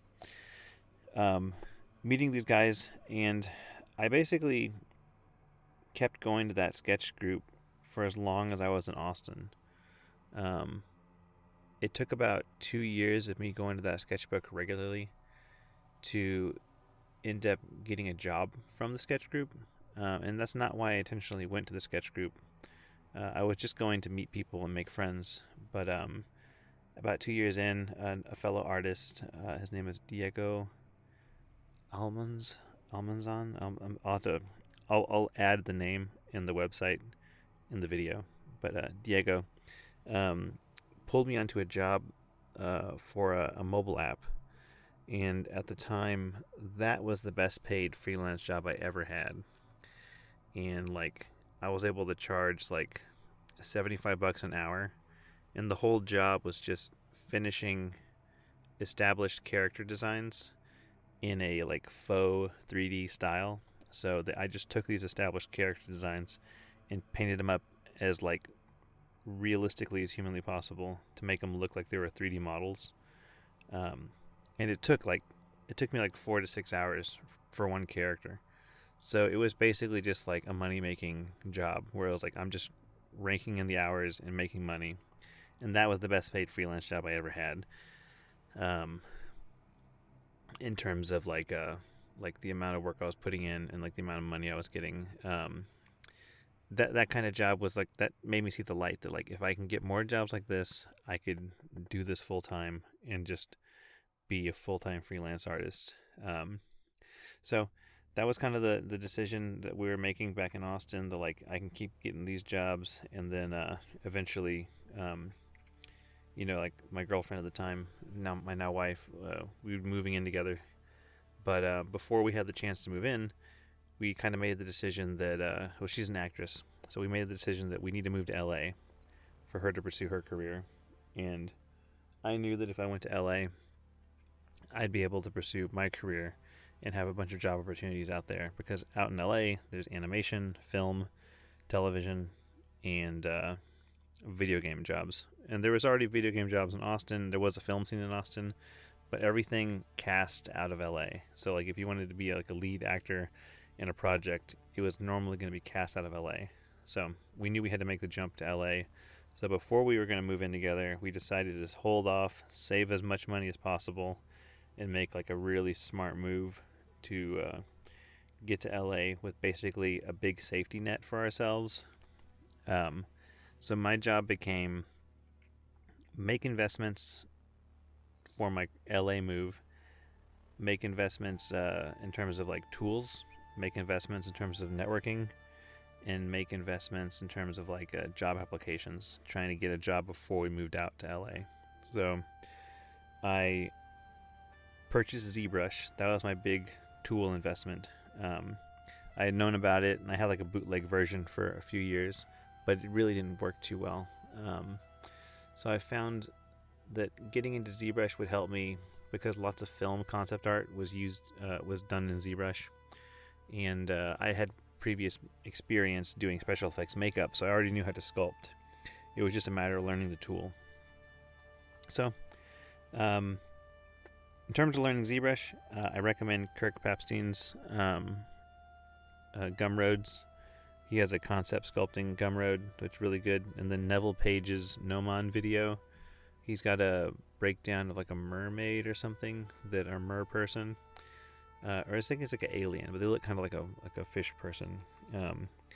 That video is also very good for learning ZBrush, and I'll show those in the video. So I made that decision, invest in this ZBrush, and then I looked up and found Anthony Jones' mentorship program. And his mentorship program, he had just started. He had done like one session of them, and they were kind of pricey, the classes at the time, and it was definitely like in a time when we were saving money, a choice to buy that class and make the jump into like really trying to like get to know people. So I knew AJ lived in Southern California, and lots of people in the class either lived in Southern California or they were in LA. So if I took the class, I'd be able to meet people through the class and basically set up a pre-existing friend group before I moved. So that was one of the big reasons I ended up going with that class and spending some of that money that I had to really be saving. The vampire we're drawing next, I don't go too far with it. She's kind of my other like deadite looking vampire. I kind of was trying to redo that hair look from the girl that I liked in the previous sketch, but it just doesn't really go anywhere. I get it out pretty quickly and move on. It's like I said, getting the scribbles down, moving on, getting the design down is the most important part. So yeah, I took AJ's course. I met a bunch of great artists. I was able to actually get in touch with Stephen Oakley, a creature designer from Turtle Rock Studios, and now I think Sony Santa Monica. I was able to get some mentorship from him. It really paid off pretty well in terms of like the networking ability that I got out of it. The class itself was great, so I just wanted to clarify that too. If you're trying to learn concept art and design, it's a great class to take. I think he still does them, so I recommend it, especially if you're going to be moving out to LA. It's a great way to meet people. So yeah, that was basically the two big investments. Those are the two big investments I decided to make before our move. The next thing we did was I tried applying to as many jobs as I could before we went out to LA, but I didn't end up landing any of them. So we ended up moving, and I was just a freelance illustrator still, and I was basically moving without any hard full-time gig. But we had planned for that. We had taken a bunch of money, saved it up, and we gave ourselves about, I want to say 3 months of runway. So we have 3 months of just like not needing to have a full-time job, and we'd be able to live comfortably in LA, and buy groceries and like pay bills. And we had done all the calculations. My wife's really type A about this kind of stuff, so it's kind of up her alley to just plan out these things. And we went out to LA, and that was like my big move career-wise, because that's where I landed my full-time job. And I'll tell you about that in a second here. So we ended up getting out to LA. We're looking for jobs. My wife, she starts streaming on Twitch. She had been streaming on Twitch already for like a few years now. I think it was about 2 years of streaming on Twitch from Austin and just playing games and just casually building up a little bit of a group to just chat with and hang out with online. But we get out to LA, and she starts monetizing this Twitch stream. And at the time, like, I feel like it was still pretty new to do this, because it was just blowing our minds. We were just like, she was just getting money from playing video games, and it was just crazy. So like, I knew that she found her kind of little niche to make some money from, so I needed to find mine. And what we ended up doing was meeting all the people from Geek and Sundry, which was a YouTube channel back then. It still exists now, but it's not really the same. But we knew a bunch of people from Geek and Sundry because we've been introduced to them previously in Austin through some friends of mine. Basically, my cousin knew somebody, and you're going to find that a lot of my stories involve I happen to be connected with somebody, and I got put in touch with somebody else because I knew somebody. That's basically how I moved along in my career, and that's why I recommend networking. Basically, second after honing your skills, you got to network, and it paid off for me, and I think it'll pay off for anyone else pursuing this career. So, yeah, we knew people from Geek and Sundry. My wife was going to the Geek and Sundry studios, and I was trying to go to all the networking events I could in LA to get a job and to find a lead. And I was going to ZBrush workshop, and I think there was a robot pencil meetups, and that's AJ's, Anthony Jones's meetups. He used to do them in Southern California, which I think they still do, but like these are big official ones back when we started moving out there. So I was going to meetups. I was going to the ZBrush Summit, and I had just gotten done with the ZBrush Summit. I've been talking all day and showing off my work to people all day long, and I was exhausted. And I met up with my wife outside of the Geek and Sundry studio, and she was like, hey, we've been invited to a birthday party. Do you want to go? And me being really tired, I was like, I'm pretty tired, but I feel like we should go because we need to meet friends. That's another important part about living out here. We need to have friends. So let's go do it. So we were invited to this party, and we were asked to go meet up at someone else's apartment, and we were going to go from that apartment to the bars and restaurants we were going to hang out at. So we go to this house, and it's a guy we don't really know. His name is Bert Jennings, and he's online on Twitch if you see him. He streams like Warhammer, and I think he has a podcast with a friend of mine, a former coworker. They do a Mass Effect podcast called Advantium. I'll share it here on the screen. So if you want to check that out, they do that every week or so. But we go to Bert Jennings' place, and we're invited up. We go up. As soon as we get in there, there's like his roommate who's sitting down watching TV with his girlfriend, and I sit down and start sketching. I'm just tired. I don't really want to talk to anyone because I've been talking all day. My wife is talking with Bert, and they're just getting to know each other. We barely know each other at the time. And on the wall of his apartment, there is a decal that says, "Turn Me Up Games." And so I look at that and I go, hey, what's that about? What's Turn Me Up Games? And the roommate who's sitting with his girlfriend, looks over and goes, oh yeah, that's my company. Turn Me Up Games. And I go, oh, well, that's really cool. And if you ever need a concept artist, let me know, because that's what I do. And I kind of say it like nonchalantly, kind of real, like full of myself. Like, if you ever need a concept artist, let me know. And he actually comes back to me with, well, yeah, actually, you might be needing one pretty soon. Do you have your work on you? And I was like, well, actually, I do, because I have my portfolio on me all day. So I show him my portfolio, and I basically get this confirmation, like, yeah, let's talk next week. Come by. We'll talk about the potential project going on, and using you for maybe some contract work. And I was like, that sounds great. So that was my foot in the door to getting my full-time job that I've been at for 9 years now. So yeah, that's kind of the story of how I got my job. Every artist is different, and I've listened to a lot of artist podcasts and interviews, and what I find is that knowing the backstory of how people get to where they are is important, because lots of artists tend to compare themselves to each other, and they start comparing themselves to like what they see, and then like they start thinking like, well, I'm not good enough because I'm not that person, and I don't know how they got that job, but like they're clearly better than me.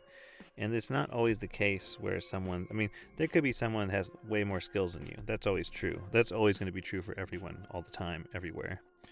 But how people land a job is vastly different from person to person, whether it's just the pure work ethic, or maybe you have a bigger social media presence, or you're like me and you're at the right place at the right time, and you are making connections outside of trying your best at your work. That's kind of how I've always found my jobs, and that's how I continue to find my jobs is through meeting people, talking in person, showing them that like I do art, I do illustration, and typically most of my jobs come from my wife and meeting people that she knows, because in my circles I'm friends with a bunch of other concept artists and illustrators who, unless they're working at a studio and know that they need somebody to help on a project, they don't actually need an artist because they are the artists, right? But my wife and her connections, she knows a bunch of people that aren't artists, they aren't illustrators, and we go out together. I'm the only illustrator and concept artist in the group. So like if people need something, they kind of end up resorting to like, well, oh, Michael can do that. And then it becomes like a side gig for me or some kind of freelance thing, and or at least just some opportunity to chat about what I do and what I could possibly do for them. And that's basically what I recommend, is just networking, and then don't be afraid to be excited about what you do, talk about what you do, show off what you do. A lot of artists are real introverts, and that can be a big that could be to a detriment to your career, to be so humble that you never go put your foot out there to get your foot in the door. You know, if you don't reach out and start talking to people, no one will ever know you exist, which is another reason why you need to post work online if you don't already. This next vampire I'm drawing, he's pretty cool. I really like him, actually, and he was one of my top vampires that I sketched out today. The only reason I didn't pick him was because he looked a little bit too animalistic, a little bit too bestial, and I was really trying to stick with the more humanoid looking dude. And like I said, I'm trying to go for that 80s vampire look, and he looked more like the kind of creature you would see in like a CGI film that like would only be accomplished through CGI or creature work, like a CGI creature work. I know you could do him practically, obviously, but he just to me looked like too bestial. He looks really good otherwise, and going in and painting him would be fun, but I ended up sticking with the more, like I said, the 80s influence, the Fright Night looking kind of dude, and that's kind of how I chose the one I go with. And you might be thinking, you know, when you see some of these drawings, like some of these drawings might be like, oh, that looks really cool, why didn't you choose that one? And really it's all about the art direction of the project. You'll find that in work and to your own tastes. There might be specific things you're thinking of in your head that no one else is thinking, or your art director's thinking in their head that no one else is thinking, and that's what's driving the decisions that are being made. And oftentimes, if you're creating a bunch of work and your favorite things aren't being picked, it's good to ask your art director or your creative director, like, hey, what about this stood out to you? And you need to start learning to appeal to the tastes of the people that are in charge, or learn what their tastes are and their biases are, because you might always be coming to this like crossroads where like the things you like, the things you're really passionate about, are just not the same things that they are passionate about. And I've run into that at work quite a bit, where I will pull references and research, and then I find out that like everything I pulled doesn't line up with what like my producer thought we should do. And then you gotta just have a conversation and figure out like, okay, we're not on the same page, so how can we get on the same page, and what can I do to make sure I'm coming at this project from the same direction. And normally a good conversation will iron all that out. I'll go into more detail in part 2 of this video series. Part 2 will go over common workplace techniques, whether it's painting in Procreate or handling yourself in the workplace, like how to handle meetings, how to handle feedback, how to handle the, the little nuances of a studio workplace environment, the kind of things that like I never learned because I never had a studio job until I had a studio job. And then there's a bunch of expectations for people that work in the office that you won't know about, that other people who have worked in offices know everything about. So like when I first started working with Turn Me Up, I was like the odd man out. Like everyone in the company knew each other, and they had like grown up together, and they had been doing video games together in other video game studios for longer. And so by the time I joined, I was like just this guy who does like monsters on the side, and it was a learning experience for me to like figure out like, okay, this is an appropriate thing to talk about, this is not an appropriate thing to talk about. And like if I'm sketching in my sketchbook in the middle of a meeting, maybe don't draw naked witches. So there's always learning things. But yeah, so that was a pretty cool dude that I just drew. I really like him. He's got some good shapes going on in the ear too, some good angles. But we're moving on, and we are jumping into the next head, which is, let's see, if these two little scribble heads, I call them, well, not scribble heads. The first one's kind of like a scribble head. It's just like a quick idea I knock out, and then the second one is based off of this other reference that I pulled of this interesting looking model who has like almost like a cleft lip or something. I can't exactly see what it is. But yeah, those were kind of the inspirations for these ones. Well, one of them, the other one, this first head here that I'm drawing is more of just like a random screaming vampire dude. But yeah, so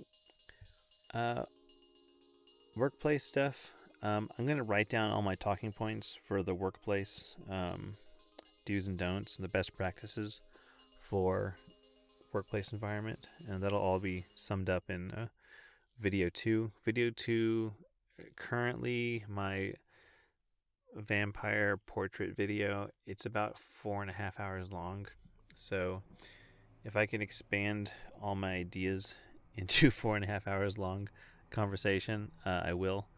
But I am going to write down everything ahead of time. I'm kind of winging it in this video, and just doing a train of thought kind of conversation, because I want to provide almost like a podcasting experience, or more of a conversational experience for this first video. You might be a hobbyist artist who just bought this video because you wanted to see how to draw a vampire, or you just wanted to get a general idea of how to draw a vampire. Just draw heads in general. It's all the same breakdown though. It's starting with the big shapes, going to medium shapes, going to small shapes, and then once you get comfortable with that, you kind of jump around and you might do something in different orders. Like in this case, I started off with like the larger shape of the head, and then I go into like the eyes, nose, and mouth, and I kind of make the structure a little bit wonky on purpose. And once you get comfortable drawing structured heads, you can get comfortable drawing kind of wonky heads and like distorted heads, and just seeing what you can play with in terms of mass and volume. Yeah, so that's kind of where we end up going. I kind of had this idea like the mouth is like almost elastic on this drawing. Start scribbling in some hair here. I think at this point I have a loose idea that they're going to be a punk rock zombie, a punk rock vampire. But I'm still exploring different hairstyles. I was like, okay, well maybe he's got long hair, or she's got long hair. This creature is kind of like gender neutral. But yeah. So this whole first video is supposed to be a little more conversational and just relaxed. It's just something you can have on in the background while you're drawing. because that's something that I do all the time. I listen to all kinds of art interview podcasts, and I'll recommend a few now. Let's see. There is The Collective by Ash Thorpe. That's been going on for quite a few years now. He's got long form audio podcasts on the typical podcasting platforms, and you can see that here. And then we have some old conversations, Crimson Conversations on Dave Raposa's YouTube channel, where he and Dan Warren interview various concept artists and illustrators in the industry. These are pretty old at this point. Most of the information is like about a decade old, but it's still very interesting to listen to. And then you have Ryan Gutierrez on YouTube. He's been doing the Big Draw, and they are streams where he talks to illustrators and artists, mostly illustrators, I think, on his stream actually. But he's a comic artist, and he's talking to different illustrators, I think, each week. And you can find his conversations on YouTube. Everyone I'm talking about is kind of connected through the industry and like the same circles. So like you'll find that Ryan Gutierrez talks to Dan Warren, who was with Dave Raposa on Crimson Daggers, and that was the forum I kind of came up through to get my career. So that's kind of why I circle around these groups, because I was introduced to that forum, like I mentioned, through another artist named Alex Giacarino. And Alex Giacarino was my first, the first artist I met who had spent 40 hours working on one piece, and I'd never met like an illustrator. Let me rephrase that. I went to art school, so I met plenty of artists that work for dozens of hours on sculptures or video projects or performance artwork. But I was the first time I met like an illustrator who was doing like kind of like fan art illustration and spent like 40 hours on one piece, because it was the kind of dedication that like a seasoned fine artist spends on their pieces, but it was coming from this like fandom and this like approachable direction through drawing, which is something I've always done. And it's something that like when I discovered that like you could put that much time into one piece, I realized I wasn't spending enough time on my work. I was like, oh, I've never done that. And at the time I was like, I'm gonna have to like learn what it's like to spend that long drawing one piece. 40 hours on one piece is not out of the question nowadays. At my day job, my studio job, we'll spend like months on a key art image, just refining it, just like getting the basic stuff down, rendering it out. The actual basics of the render don't take too long. Maybe it takes like a few days for me to get the whole image down, and then maybe like a week to get the image down, and then the feedback, the rounds of feedback we go through, it just ends up like I'll be on the project for like a month and a half, 2 months, just to get it so that everyone who has a stake in it is happy. So like my producer's happy, the creative director's happy, my co-workers are happy, because it's their game too that we're working on. Everyone has like kind of a say, like, hey, well, we're all working on this game. That's what it's like at a small studio. At a larger studio, which I've never worked at, it's much more structured, where like the art director is going to have feedback, and it's going to be kind of like you're going to have a lot more walls, where the art director is going to be making sure the creative director is happy, and the creative director is going to be making sure like that the shareholders are happy or whatever, and it's going to be a whole different hierarchy of approvals. But at my studio, the whole department gets a say in like how the art is presented. Any public facing art, which can be a headache in some cases, and sometimes it's better because you get feedback that you would never know about or consider, and then like it makes the whole project better in the end.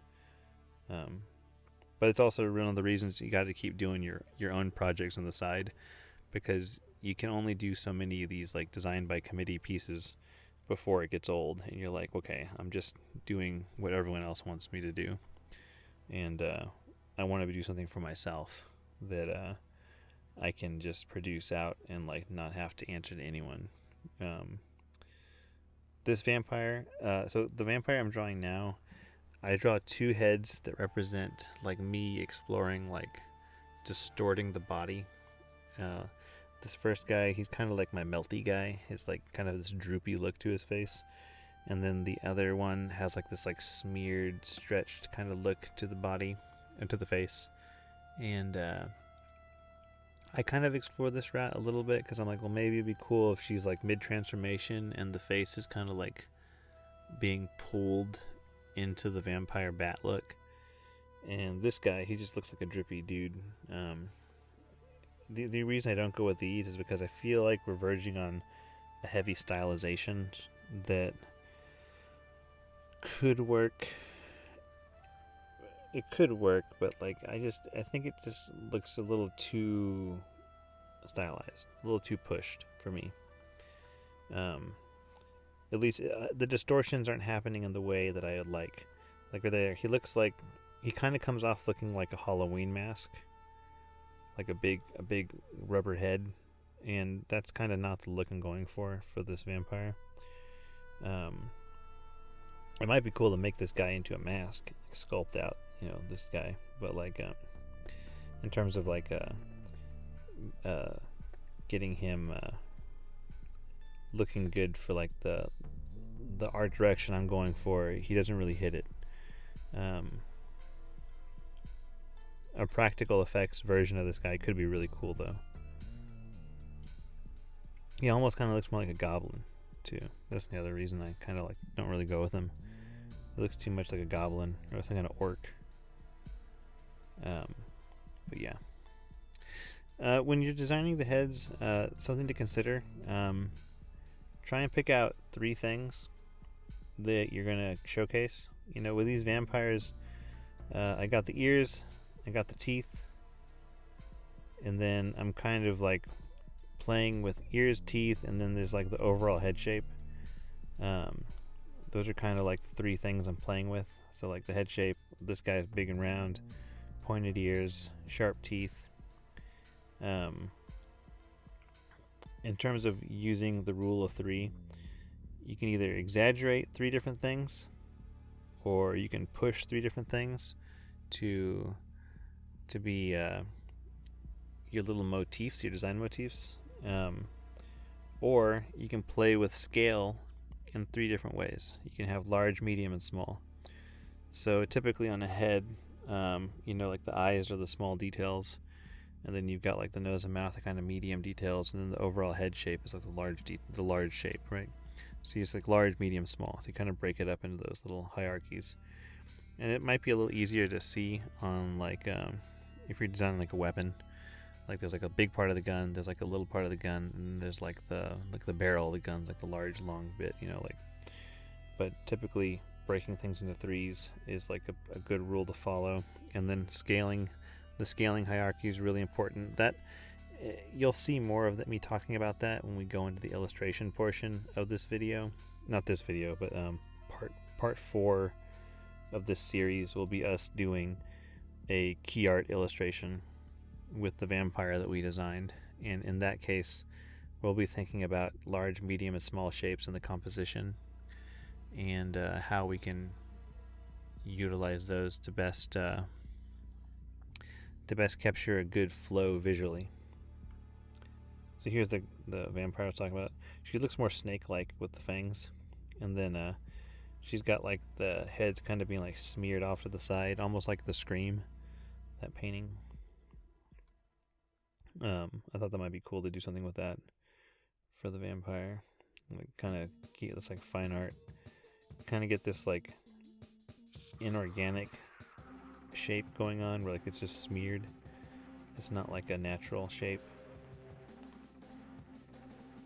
But we don't go with them. But I get them down, move on. Okay, let's see here. We're not rendering too much on these. We're trying to stay away from rendering as best we can.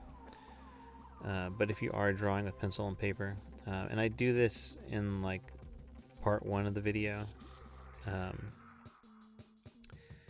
you kind of want to make your pencil marks flow with the forms that are happening on the paper.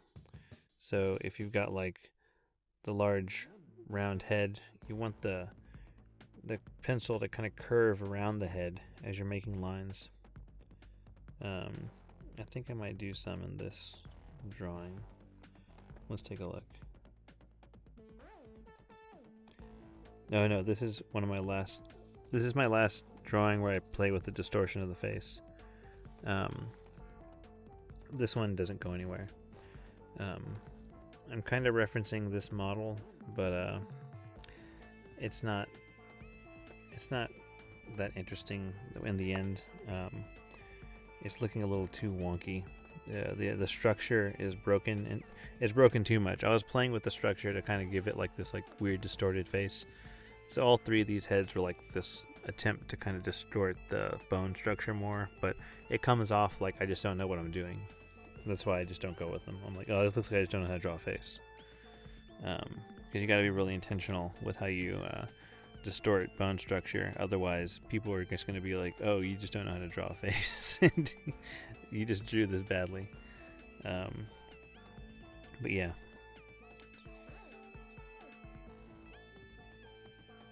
Yeah, this one's just not too great. I was kind of trying to figure if I could pull inspiration from that model. It might be interesting, but if I had stuck closer to the model's head, but I needed to make her monstrous, and there's that's kind of one of the requirements for this design, is it needs to look kind of like horrific. And I don't think it looks horrific enough. It looks just like, there's teeth. And then I guess I give it some like scarring there. And then, oh, that's right. I start doing like an emaciated like cheekbone. Kind of like an asymmetrical thing, but it's just too broken looking. Yeah, too broken looking. But let me think about this. So in my old job, one of the things I used to do, and we talk about this a little bit in reference hunting, is I used to look up all kinds of horrific images as a way to get my head in a place that felt gross, that felt like icky.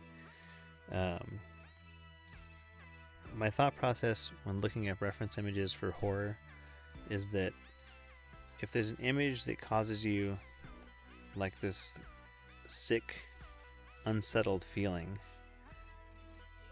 there's got to be a way to recreate that in an art piece to elicit that same feeling in like a viewer.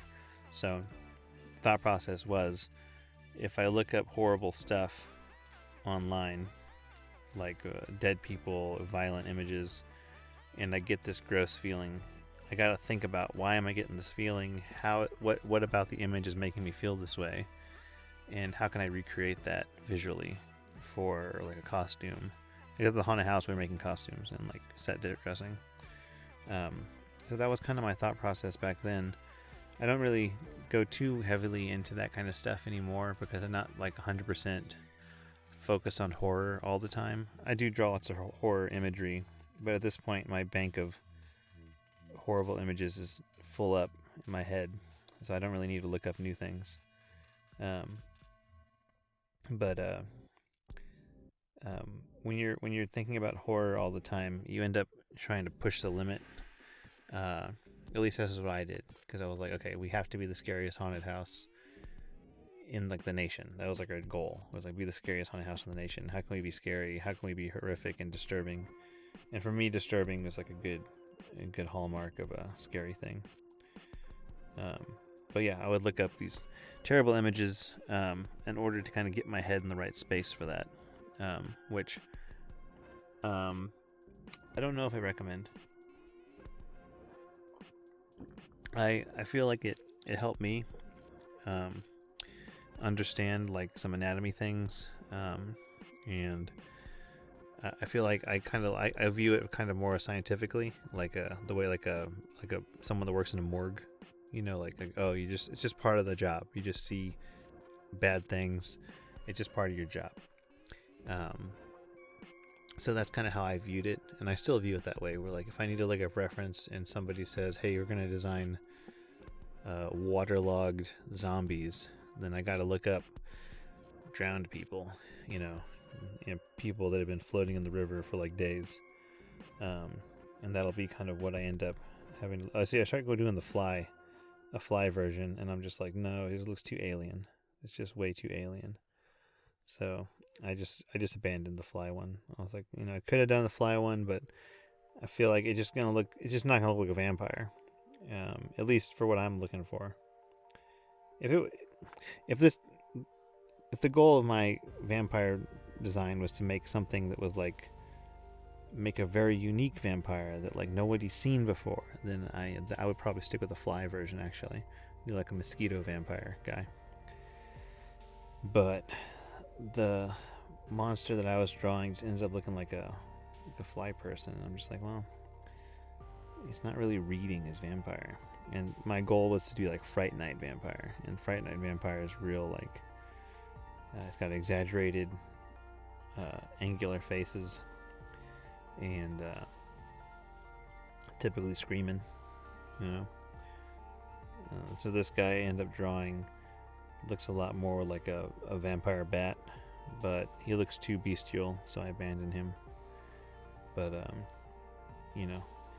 I throw the teeth. I start making the teeth go up into like the nose almost. I was like, what if the teeth like were like receded back into the head, and they're like combining with the nose area? Maybe that could be interesting.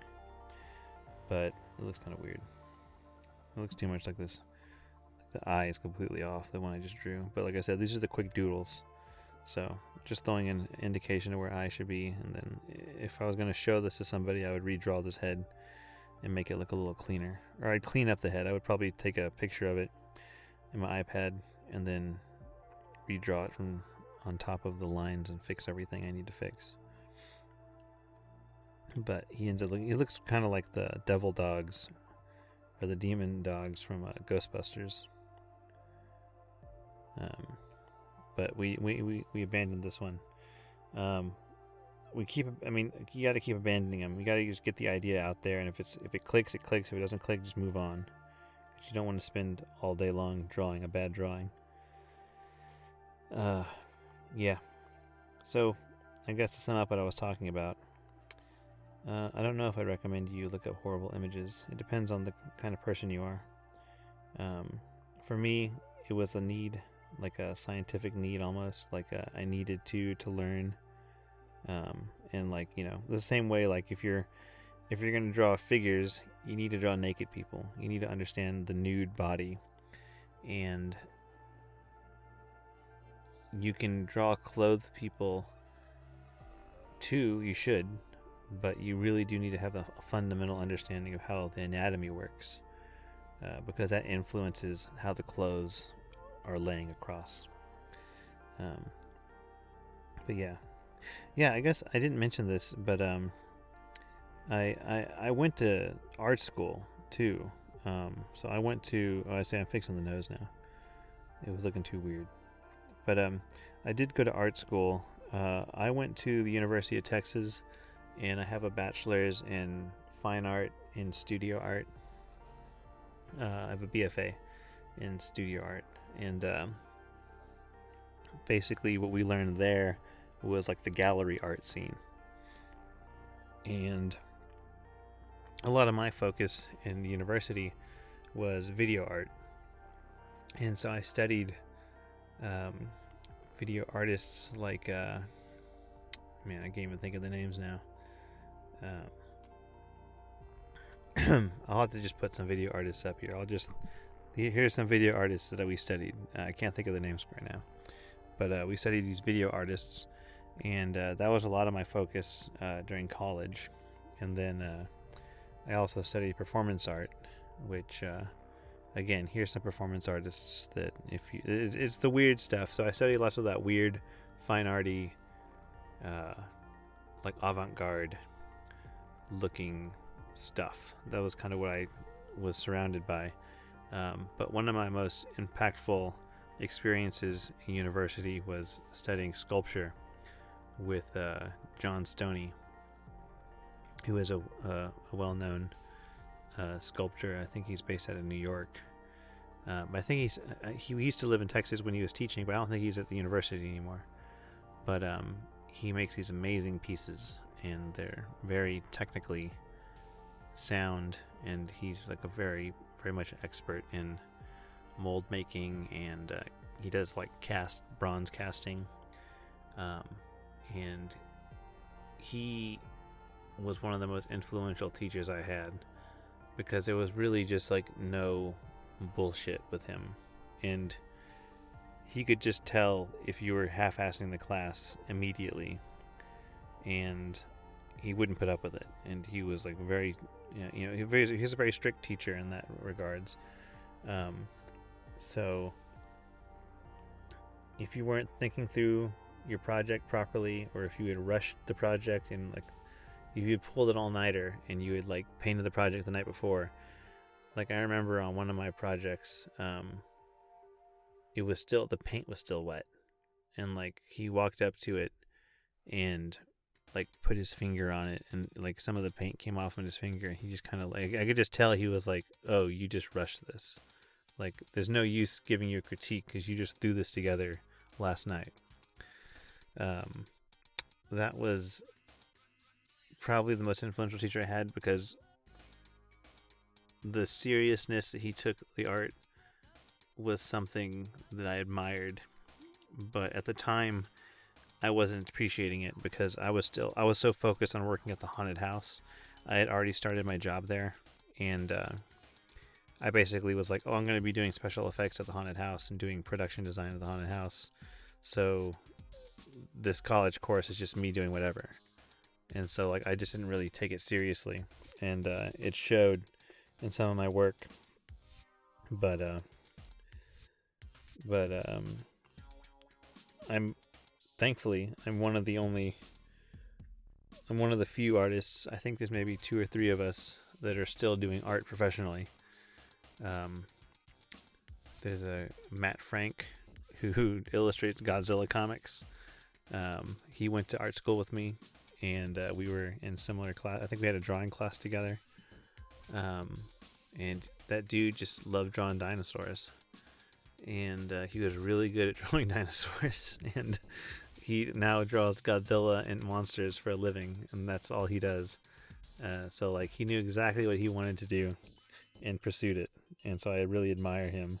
But I remember in art school, everyone was like, you can't just draw dinosaurs, Matt, and everyone gave him shit for it, because like everyone in there was looking to do like fine art, gallery artwork, and he was just like, no, I want to draw a T-Rex.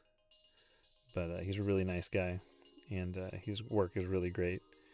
But yeah, so I met him in that class, and then my friend David, who I'm still connected with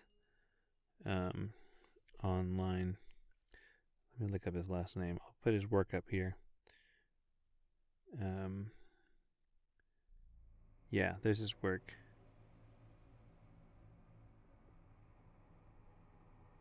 Yep, okay. But it might not be David. Just be honest. I can't think of his name. But these people are some of the only people I know that do art still from art school. Everyone else I know, they have jobs doing other things, or I just don't know what they're doing anymore. But it's good to know that I was able to continue pursuing art and creativity as my career. Here's my last vampire.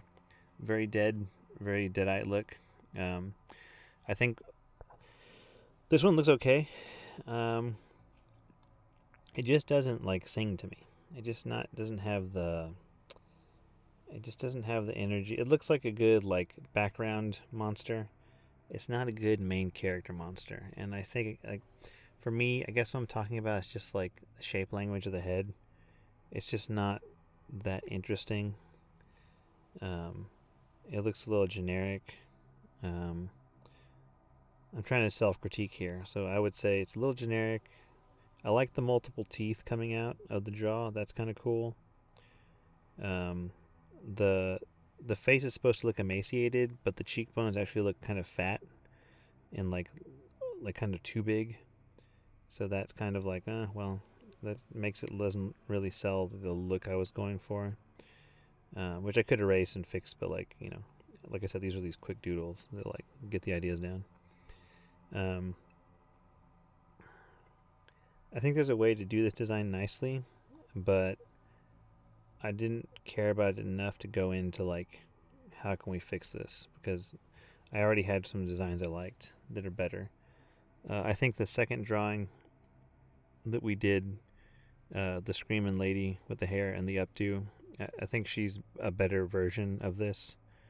And then of course the head we stick with, I think he's just the most interesting in terms of like what I'm going for with like this Fright Night inspiration. Yeah, like she looks okay. It's just not what I'm going for. But this is the last drawing I do for this drawing session. And then what we'll do is we'll explore the head that I liked, and we're going to redraw it and try and refine it a little bit. And I do it twice. I'm going to put both versions in, and I'll talk over a little bit about why I don't go with the version 1 and why I had to do version 2. And I could have just stuck with the sketch. I could have taken the initial sketch I liked and just painted into that, or just did a verbatim draw over of that. If somebody had selected the head for me, I would have taken the drawing and just drawn over it. But because I was trying to refine the look of the design, I wanted to redraw it and like kind of see what I can refine more. But we'll get into that later. You can't even see what I'm talking about. But yeah, there's last head. It's okay. I was kind of giving her more like this like really creepy zombie look, but it just doesn't work for me. Just don't know. Here's the one I liked, so we're going to begin redrawing it to see if we can refine the shapes, see if we can maybe emphasize some of the stuff we like most. But there's like a crookedness to the head that I still prefer that first drawing, even after I did my my redraw. But this first redraw just doesn't work because I don't emphasize some of the mouth shapes enough, and I kind of lose that wonky crookedness. I draw too closely to the normal human head, and it becomes just like boring. And I take a good design and make it boring, but I don't take too long on it. If you watch this video, it's only like maybe 12-15 minutes of me refining the sketch. It's not too long of a redraw, so we don't spend too much time on it. So if you do this yourself, if you're like, let me refine a drawing, and you spend like 15 minutes and you just don't get it, if you're just like, oh, I just took all the life out of this drawing, just try it again. I say if you're only spending like 15 and 20 minutes, it's not too bad. If you're spending like 30 to 40 minutes, you're kind of like, you might be taking a little too long. If you actively feel like you're not improving, you might be taking a little too long on it. You should know pretty quickly if you are improving it properly, or if you're just toning it down too much. check it on the drawing, taking a look at it again. I'm like, okay, what about this do I like? I come back to it, and I'm like, okay, let's. I kind of give him too much of a bill at first. See how far the jaw was coming out, but I think that would have been more interesting. So then I flatten it. See, I'm starting to flatten it out. So then I lose that weird jutted mouth look, and so here I go. I should have kept that little like beak-like look because I feel like that was more interesting. But we kind of conform the head to a standard human skull, and I want to kind of go beyond the human skull and kind of like I want to play with the like distortion of the bone a little bit. So yeah, he does look still kind of like a burn victim. That doesn't change, but like he's not. We're not carrying on the interesting stuff that we had previously. Here we go. Just knocking in the ear. I keep doing this like wiggly line thing whenever I do these sketches. It's just a way for me to like. It's a way for me to like loosely indicate the area that I want the line to be at. It's definitely not a confident line making, but I'm trying to like explore. So like maybe this is my first line pass, so technically I would go back in and clean this up if I were to like it, but I start giving him the haircut that I shouldn't give him because he's supposed to be a punk rock vampire. So I'm giving him this like lame parted haircut, and then I'm like, wait a second.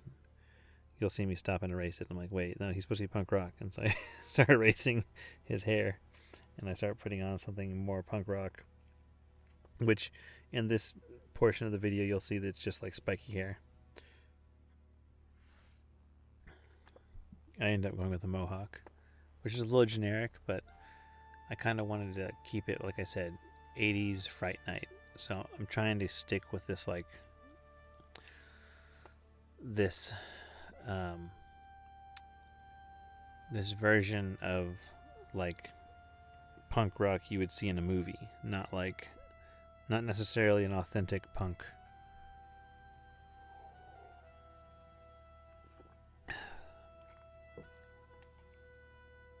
Yeah, spikes, just indicating some loose texture.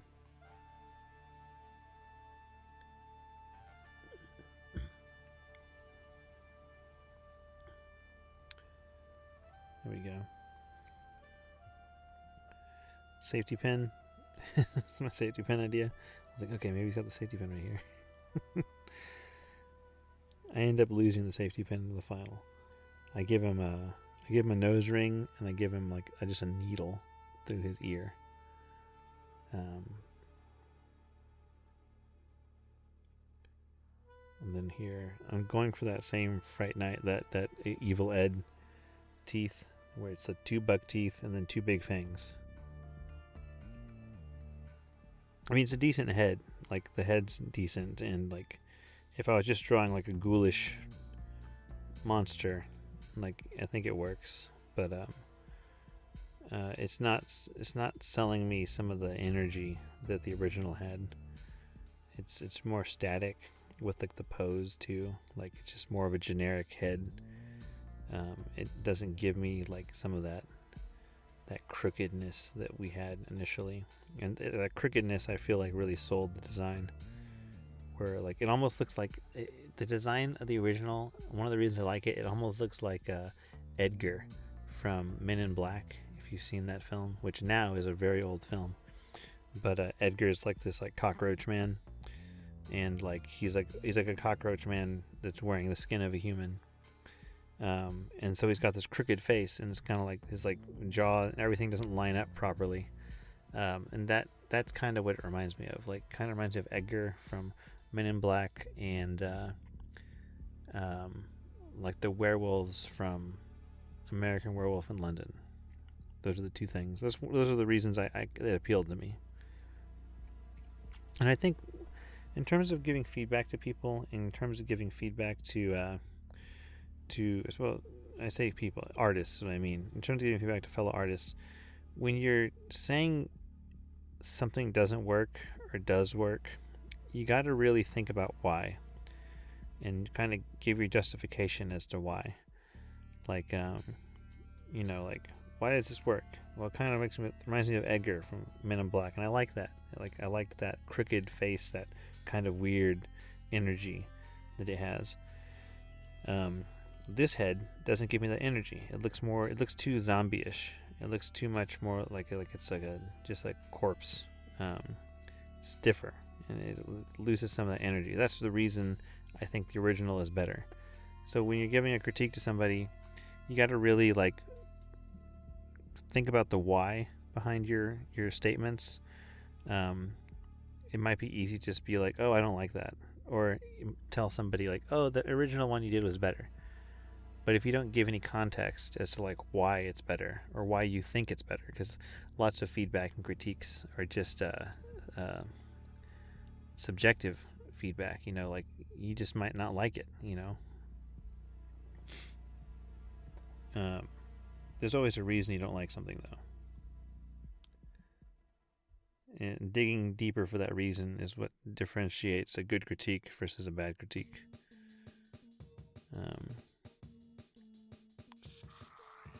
One of the best critiques I got from the Massive Black workshop in 2013 was Justin Coro Kaufman taking a look at my Spider-Man and saying, Spider-Man, incredibly boring Spider-Man. So it was just like, okay, I get it. The summation of his critique was that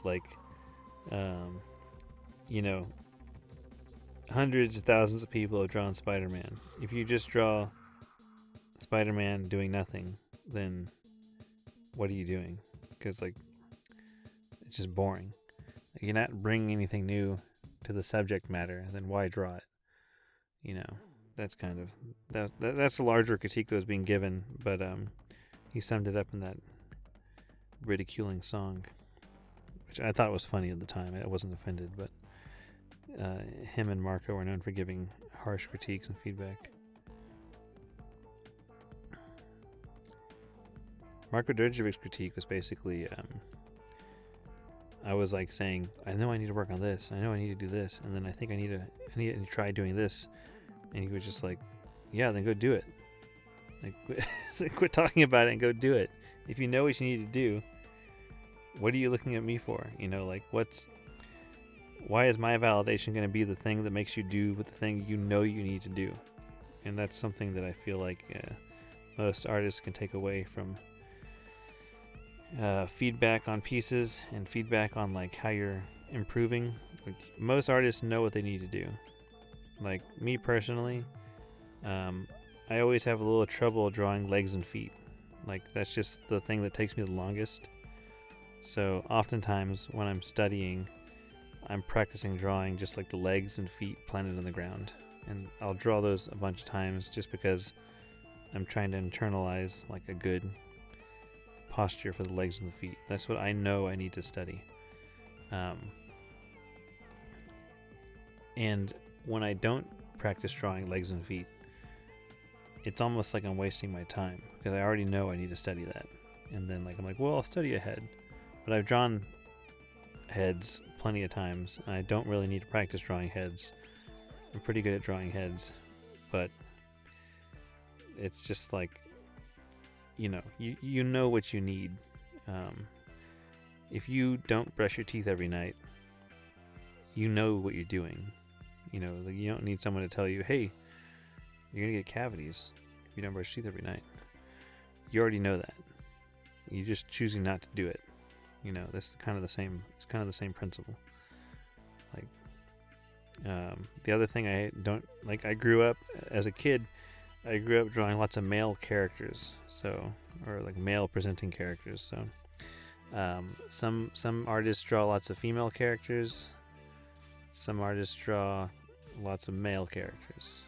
I was a guy that draws lots of male characters, and when it came time to draw women and girls, it was I just didn't have enough experience drawing them. So back when I was younger, that was the thing I'd practice. And I still practice that. I still draw just women's faces, just because I spent years drawing dudes, and like monsters. So like that I'm comfortable with. That's one of the reasons this tutorial is about drawing a vampire, because I wanted the subject matter to be something I'm very comfortable with, so I could talk about the all the things that are going through my head. And we're not trying to like break new ground in terms of the subject matter. I'm talking about the technique. In future tutorials, we'll talk about other subjects, and we'll draw other subjects. I think the next tutorial series I do will be drawing stylized characters and doing 3D finishes on them. That was one of the first jobs I ever had to do, which was, take a stylized character and make them look 3D. And I do that at work a lot. Or I did do that at work a lot.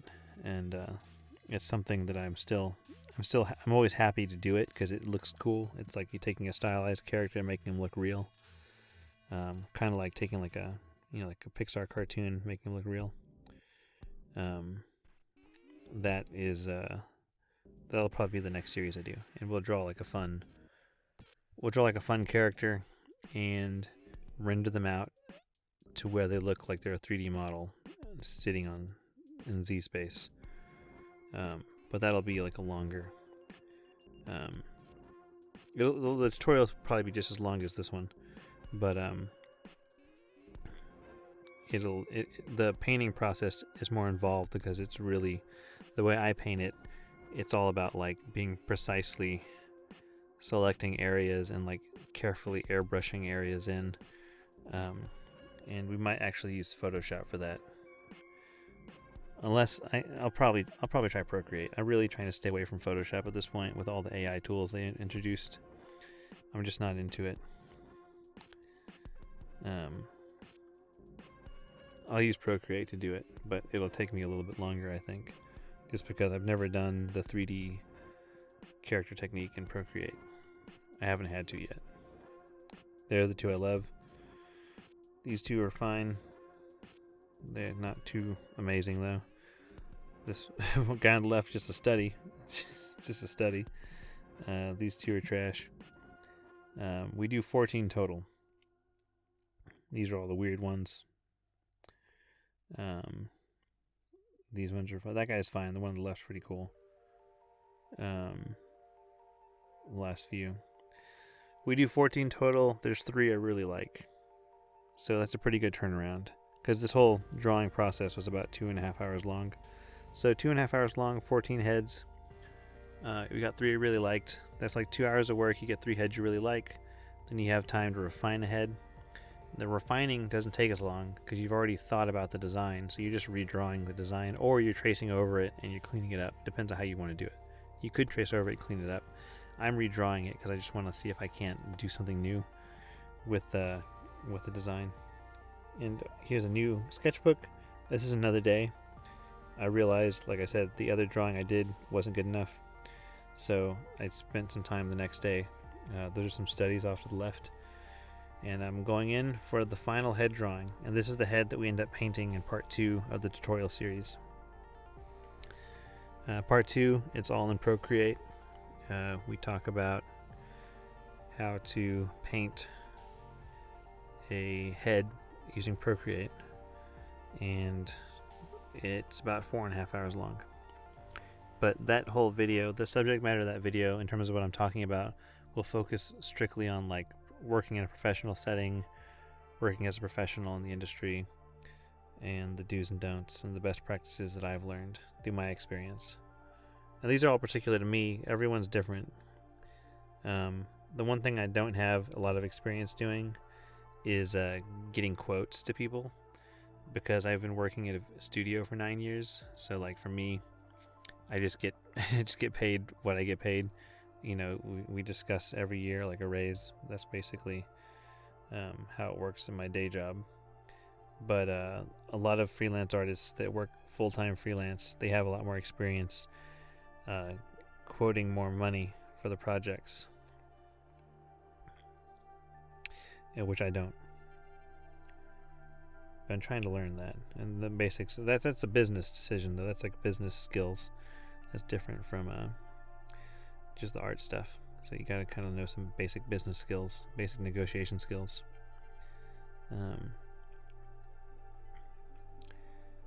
My main rule of thumb when quoting, when I do quote, is that I like to try and calculate how long things are going to take. I do that without letting my client know. So what I do is I calculate how long I think things are going to take, and then I assign an hourly rate to however long I think it's going to take, and then I get a lump sum, and I take that lump sum and I add on an additional like 30%, just like an extra 30% of like, and I call that 30% like a profit. You can do it lower if you wanted to, but there's no reason. You're only screwing yourself. But I add on like a 30% profit margin basically. So the payment you do for the work is not the profit. The profit's the money on top. The payment you get due for the work is just like, that's just you getting paid to do the work, and then you get the profit on top. So that's basically how I do it, and it varies because certain projects take less time, certain projects take longer time. I'm pretty fast at drawing, and the actual time it takes me to actually do the drawing isn't too long. Here we go, just drawing out the dude. He's screaming. We don't do the vampire bat lip that I talk about in part 1, which I don't know why I didn't do that, but it's done. I don't really feel like it's that important to go back and update it. I do update it on the full body vampire. I added in. Here I am drawing the wrong haircut, but I was trying to preserve as much as I could from the original drawing. So, but I was like, well, maybe the hair is something I want to keep. So I start kind of indicating that hair. And the basic structure's in. He's looking a lot more like he's got a lot of the same energy as the original drawing, so that's why I keep him and just go in for some of the details. So the kind of sketch I'm doing here, this sketch is the basic kind of sketch that I would present to a client. Like if they told me like present me sketches to approve, I would spend time on them like this. So I think this sketch ends up taking me 15 to 20 minutes. I gotta double check the time on it, but it's about 15 minutes. So if you break down the time we spent, it was 2 hours for 14 heads. 2 hours for 14 heads. And then we got 3 heads out of it. Okay, so we got 3 heads. And then each of the cleanup phases is about 15 minutes. So go 3 times 15, that's 45 minutes, almost an hour of cleanup. So about an hour to clean up 3 different heads. So that's 2.5 hours plus an hour. It's 3.5 hours. So it's only 3.5 hours of work total. It's not even half a day of work. But that's like, so half a day you do 3 sketches that are good that you want to present, and then maybe you do more sketches second half of the day. So then you have six sketches you want to present. It's a pretty good turnaround for like a day's work. If this is all you're doing, because you want to present nice sketches. Like this sketch phase is important. This is the time when you get all your ideas down and all the major changes are implemented. And that's the big thing I try and stress with my clients whenever I'm working, is that like the sketches is the time, sketch phase is the time where you give the big changes. And if you give a big change after the sketch phase is done, then I have to charge you more because it takes up more time, and you charge hourly. And then your hourly rate is something that gives you a good amount of money, because like if they're going to be asking you to go in and redo things over and over again, you want them to kind of like understand that it's going to cost money. You're not going to forever work on the piece, because I think lots of clients think that they're going to hire an artist, and the artist is going to just be available forever to work with them on the piece forever. And it's just like, no, that's not how it works. I'm not just going to work on this forever. We got to come to a conclusion.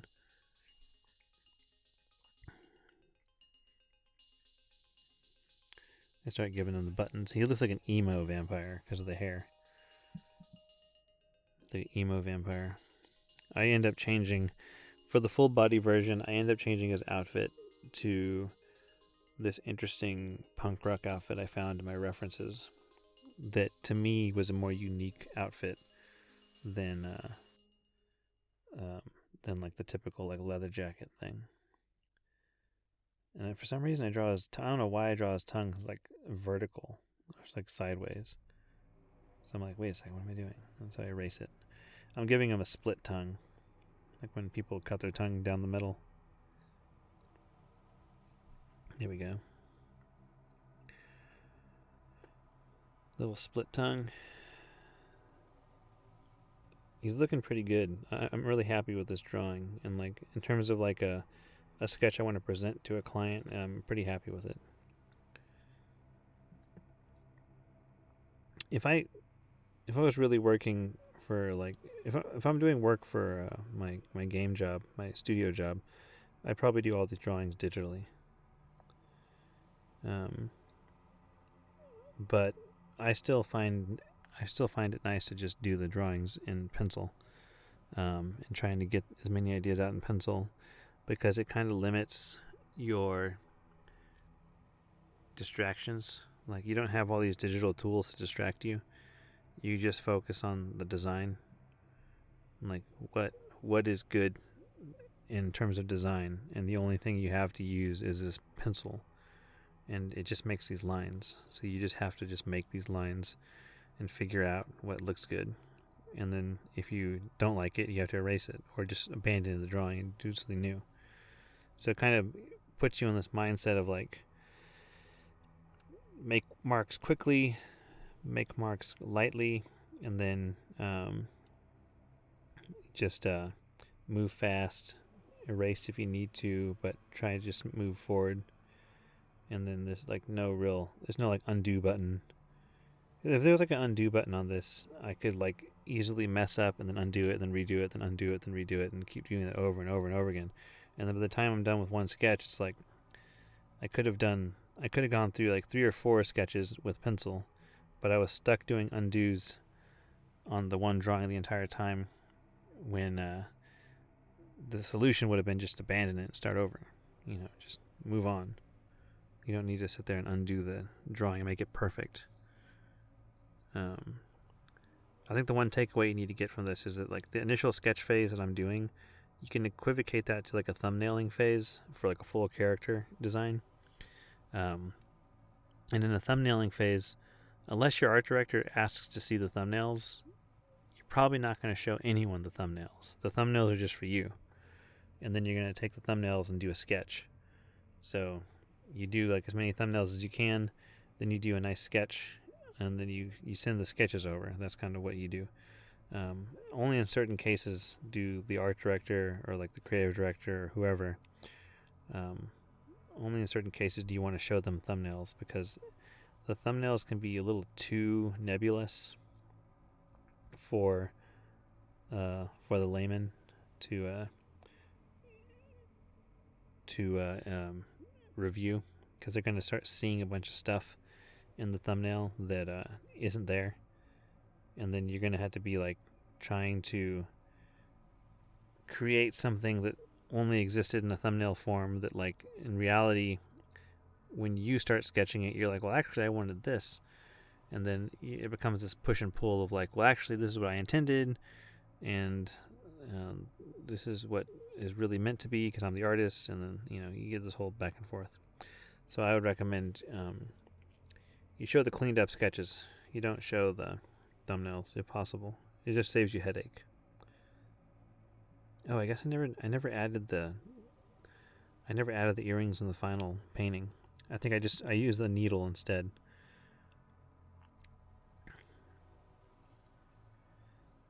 The eye is a little off, I can tell. His right eye is like dipping down too much, but I believe I fixed that in Procreate.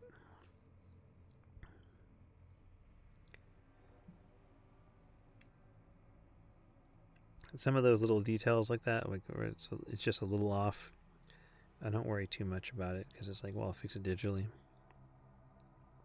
But it is nice to be able to clean up an image so that you can present, like these original sketches can look good. I think it depends on the project and it depends on how much time you got. That kind of dictate when you're going to do that. Or it could just be something you do. You could just say, whenever I do sketches, I make them look really good. But this one I'm happy with. I'm happy with this sketch as like a first step to a larger piece, right? Which is what this is. It's the first step to the full painting that we're going to do, and then the full painting is going to be part of the full body that we do, and then all of that is going to serve the key art image that we do. And in the key art image, we're probably going to have something like the vampire revealing itself to a victim, or a victim running away from the vampire, some kind of a scene where we're telling a bit of a story. And that's kind of like the key art image that we're going to be presenting.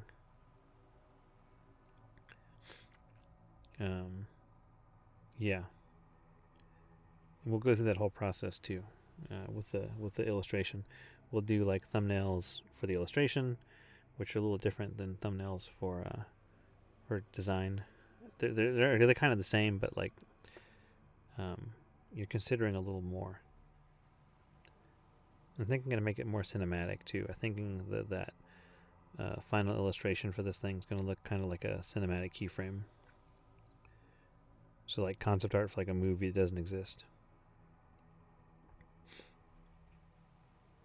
Yeah, he's looking pretty good. I like him.